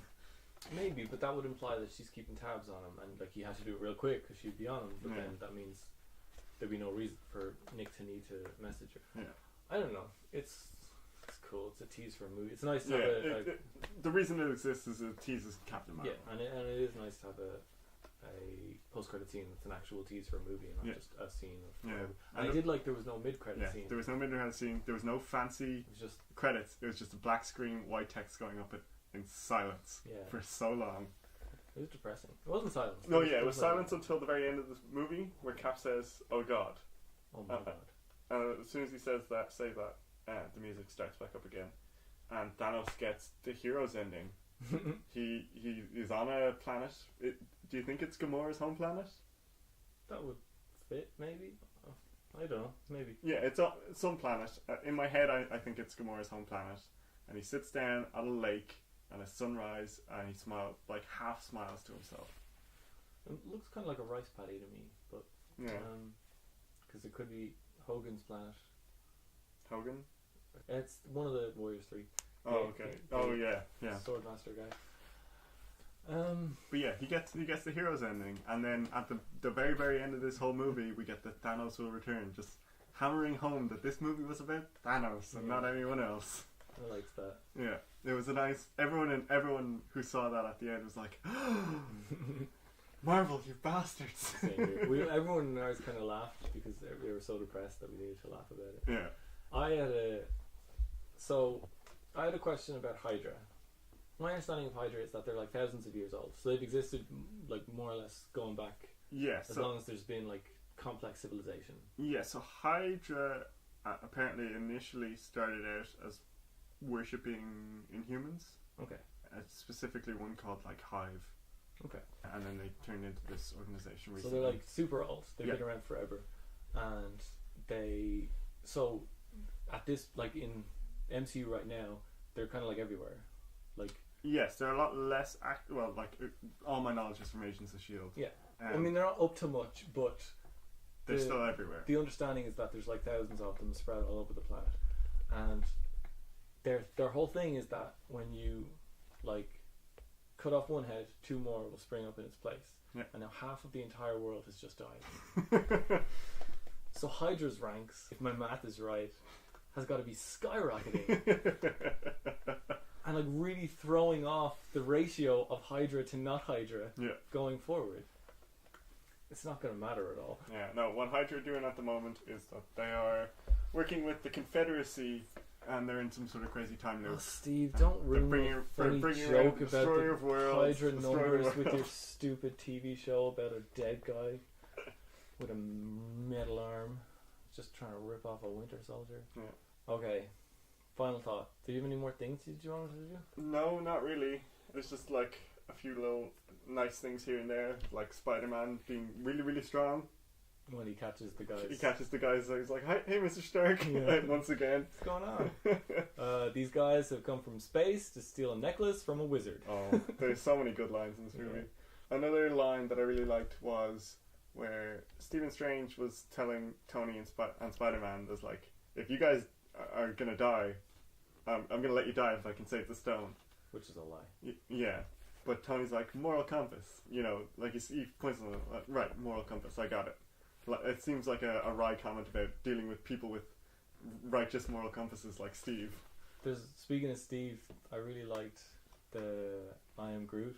I am Steve Rogers. Yeah, even in the midst of combat, he's still like the perfect human. And he's trying to communicate. Yeah, like he's like earnestly trying to communicate with this tree. Oh, that's adorable. And the exchange between him and Thor is like, oh, you changed your hair. Oh, so you've copied you my copied beard. my beard. This is my friend, the tree. Oh, and when the Winter Soldier picked up rockets and so they spun around. There's so many moments in this movie, just like all of them, that make it so enjoyable. Yeah. And for the mess of the movie that it should have been, it's not one at all. It's not. And it's breakneck at times, and it's long, but it doesn't feel long. It doesn't, and there are no bad scenes. Yeah. Like I can't think of a scene where I was bored. I can't think of a scene where like I didn't understand what was going on, or that didn't make sense. Or yeah, there was one line that I didn't understand at first, where they were going to Wakanda, and Steve was like, "This heading at here," and Falcon's like, "I hope you're right, otherwise we're gonna crash," because they just go through the portal thing. Sure. But I realize now it's because Falcon has never been to Wakanda before. I hadn't flown into the thing. Okay. Because Falcon says a line like, "I hope you're right, or else we're going to land a lot sooner than you like."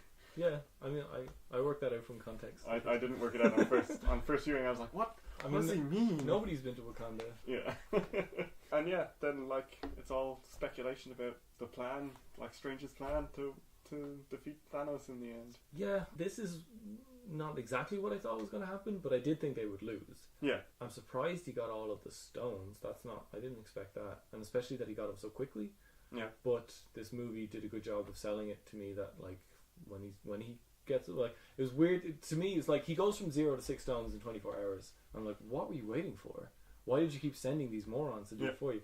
But I don't know. I guess his patience ran out. Like the thing is, he keeps going on about will and all that, and it's like he probably would have waited forever, except that too many people were becoming interested in the stones. Like he was trying to kind of finesse them using all these agents to bring them to him, but then doing that started to put the stones on people's radar. Now the Nova Corps know about them. Now Thor's looking for them, and so he's like, okay, well this is, I need to make a move.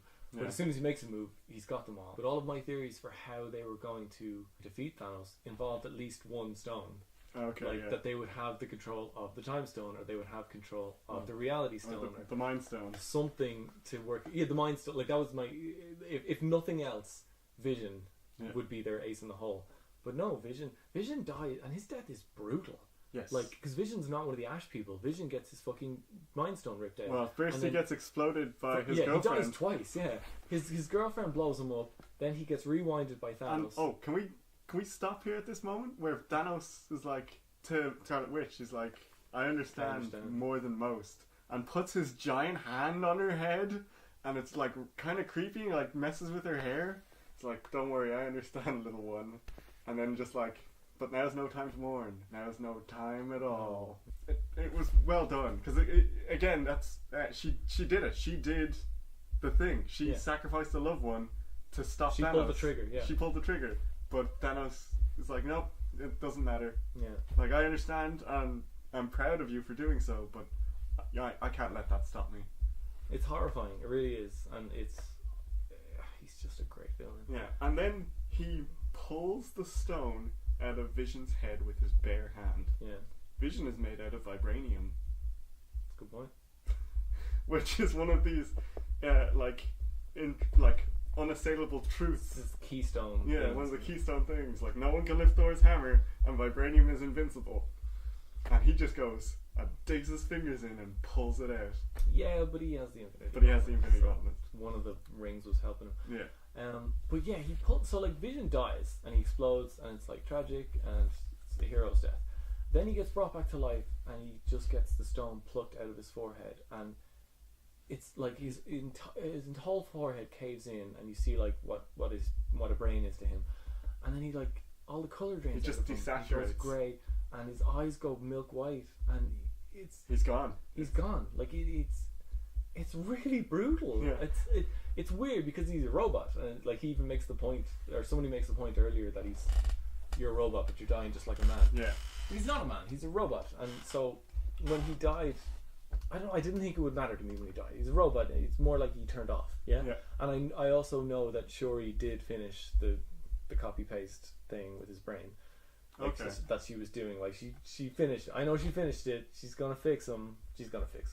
But even though I'm pretty sure that she's gonna fix him, it was just so. And especially because Thanos, he's kind of a caring guy in his own weird way. But he just fucking digs it out of there and then throws him on the ground. Discards him like a robot, and it's hard looking at his face. Like, yeah, Jesus and Christ. like he just rolls towards the screen. It's everything's gone. It's weird how I don't know how primed we are. Like all the color drains out of him. Yeah. So I immediately. It's like Vision's gone. You know what I mean? It's not it's just a shell. Yeah, exactly. It's not just that he's dead. It's like Vision has left this vessel. Yeah. It's no longer in there, which is real. It's very impactful for being a robot. Yeah. And Paul Bettany. Yeah, and Paul Bettany. Yeah, and other than that, I don't have anything else except for when Thanos uses the Time Stone, he uses it like Strange would. Just turns. Yeah, like he's casting a spell. And in the comics, apparently Thanos has dabbled in the mystic arts and knows magic. Doctor Strange just introduced himself as a master of the mystic arts when Thanos comes to meet him on Titan. Yeah. So I'm guessing there's a. I would guess that Thanos is a master of everything. Yeah. He's one of those. He's a guy who's been dedicating himself to this quest for a long time. Yeah. I imagine he tried magic to see if that would help him at some point. And yeah, that's everything I've got to say. At least Thor will know what to aim for next time. Yeah. Yeah, but they've got to somehow fix the mess first, which I imagine involves getting the burnt and caked Infinity Gauntlet off of Thanos' arm. Or make a new one. Or something else entirely. Like that's something about this movie. Like I said, all of my predictions were wrong. I mean, some of the small stuff, like Nebula crashed a ship into him. Yeah. The rogues gallery of villains.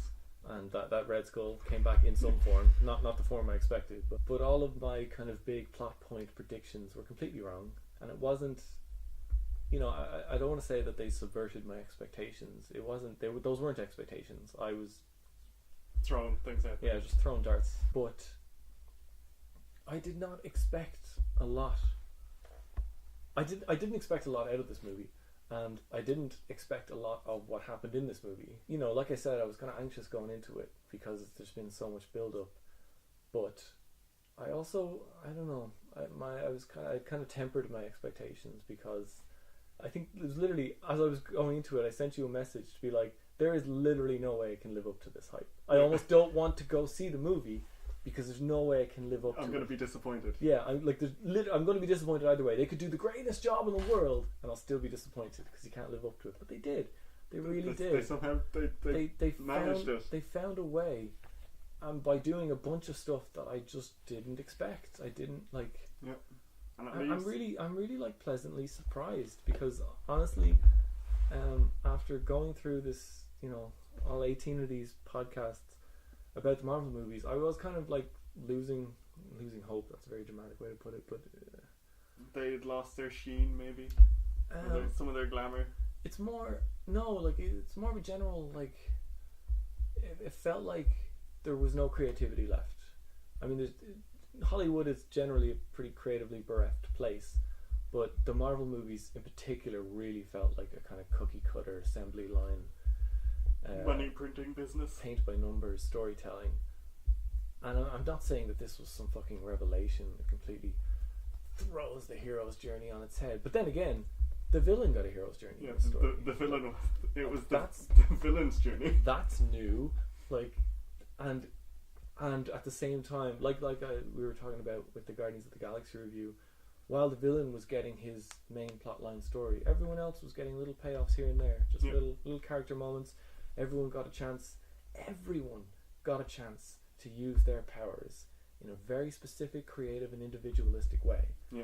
while also working together as a team in a bunch of different teams, bunch of groupings, like little squads all over the galaxy, working on different quests and in different fights for different stakes, and everybody got a chance to shine, and all of the different subgroups got a chance to shine as their subgroup, and there was a war where people lined up in ranks and phalanx and whatnot, in cohorts, and Jesus. Oh, there was one last thing I wanted to ask. Those mindless drones that they sent in, the beasts, are they the same species as Meek but like bigger? Oh yeah, because they have the arms. They look exactly like it to me, but bigger. Like Meek is like a larval form, and they're just big ones. Maybe. Because especially on the second video, like they look exactly like Meek does. Oh yeah. I'm really hoping that that's the case. Could be, yeah. It's like they had the rock monster from Thor 2 come back in Thor 3. Yeah. They have the right number of limbs. They have the right sort of overall shape. Yeah. The first time I saw bigger. one of them, I immediately thought of Venom. Yeah. Except he's not. Yeah, the first scene you see them where they're all pouring out of the ship and it's all red and flashing. It's really good. Yeah. I liked them. I thought they were used a lot better than the Chitauri or the Dark Elves or the whatever. Ultron bots. Or the Ultron bots, because they made more sense in context.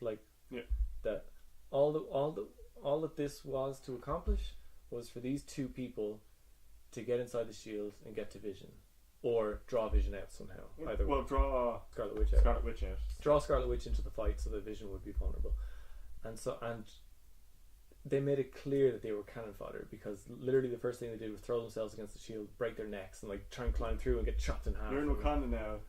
All you get is sand and blood. We have blood to spare. And the ship's open. Well, it was cool. I know one of our, we've been saying it a lot about being in the run to the movie, that I hope it's not just fucking mooks getting killed by the dozens. But I liked it. I liked them getting killed by the dozens. The thing about it though is that it wasn't just the mooks. They had the rogues gallery characters, the children of Thanos, as the leaders of the army. And because it wasn't just the mooks, the mooks were there to distract our heroes, and that's the perfect use for mindless hordes of enemies, while the actual enemies do their thing. And also, because it's by the Russo brothers, the action just kept ramping up. So it was never, the mooks weren't enough. Then they started to go around the shield, and so they had to adjust things. They had to open the shield. Then when the shield was open, the children of Thanos sent in those underminer things, which forced Scarlet Witch out, and then they had the fight with Vision. It was never, they never got a chance. They never got a moment to rest. It was just go. And oh my god, I can't believe Steve Rogers held off Thanos.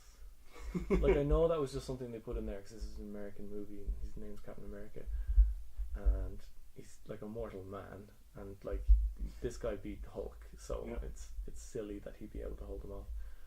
But just the force of will, and because Captain America is my fave, I liked that he was able to. He slowed him down temporarily. More I imagine more out of surprise, out of how well he was holding him back, than actually being able to hold him back in any real way at all. I liked the moment of it. I imagine Thanos was reaching out to just sort of get out of my way, and it was wait a minute, what the fuck? If Steve had only been a little girl, he could have become one of the children of Thanos. So final impressions? I guess the biggest compliment I can give this movie is that I can't wait for the next one. I cannot wait to see Captain Marvel and how she's going to tie into this. Before this film I was it's going to be Captain Marvel, it's going to be set in the 90s, whatever. Now I'm how's she going to affect Avengers 4 though? Yeah, why do they still have her pager number? Yeah, what's going on here? And the thing about so Dimension might not make sense, but pager makes me think of time. Yeah, it's no one uses pagers anymore. But they did in the 90s. Yeah.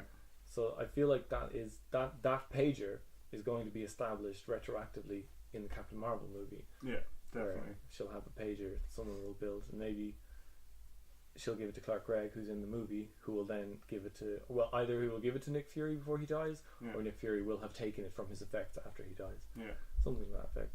Or something like he has the pager and it goes off because Nick Fury pressed it in the future. Yeah, something like that.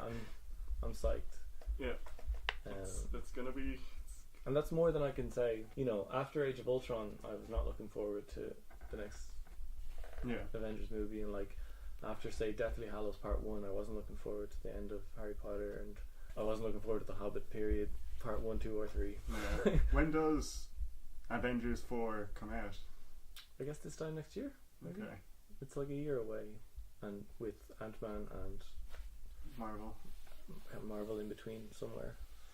But yeah, we won't have to do a bunch of fucking one after another podcast between now and then. But we will have to think of something to do, and we're gonna have to do our our list. Oh yeah, our rankings, our leaderboard. Yeah. But that will be another day because it's already real late today. Yeah. And we've talked a lot.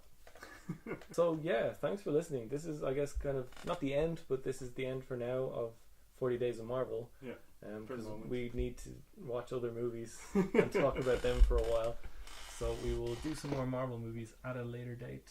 But until then, I've been Danny. And I've been Steve. And this has been the Saturated Industry Podcast. Avengers Infinity War. Yay!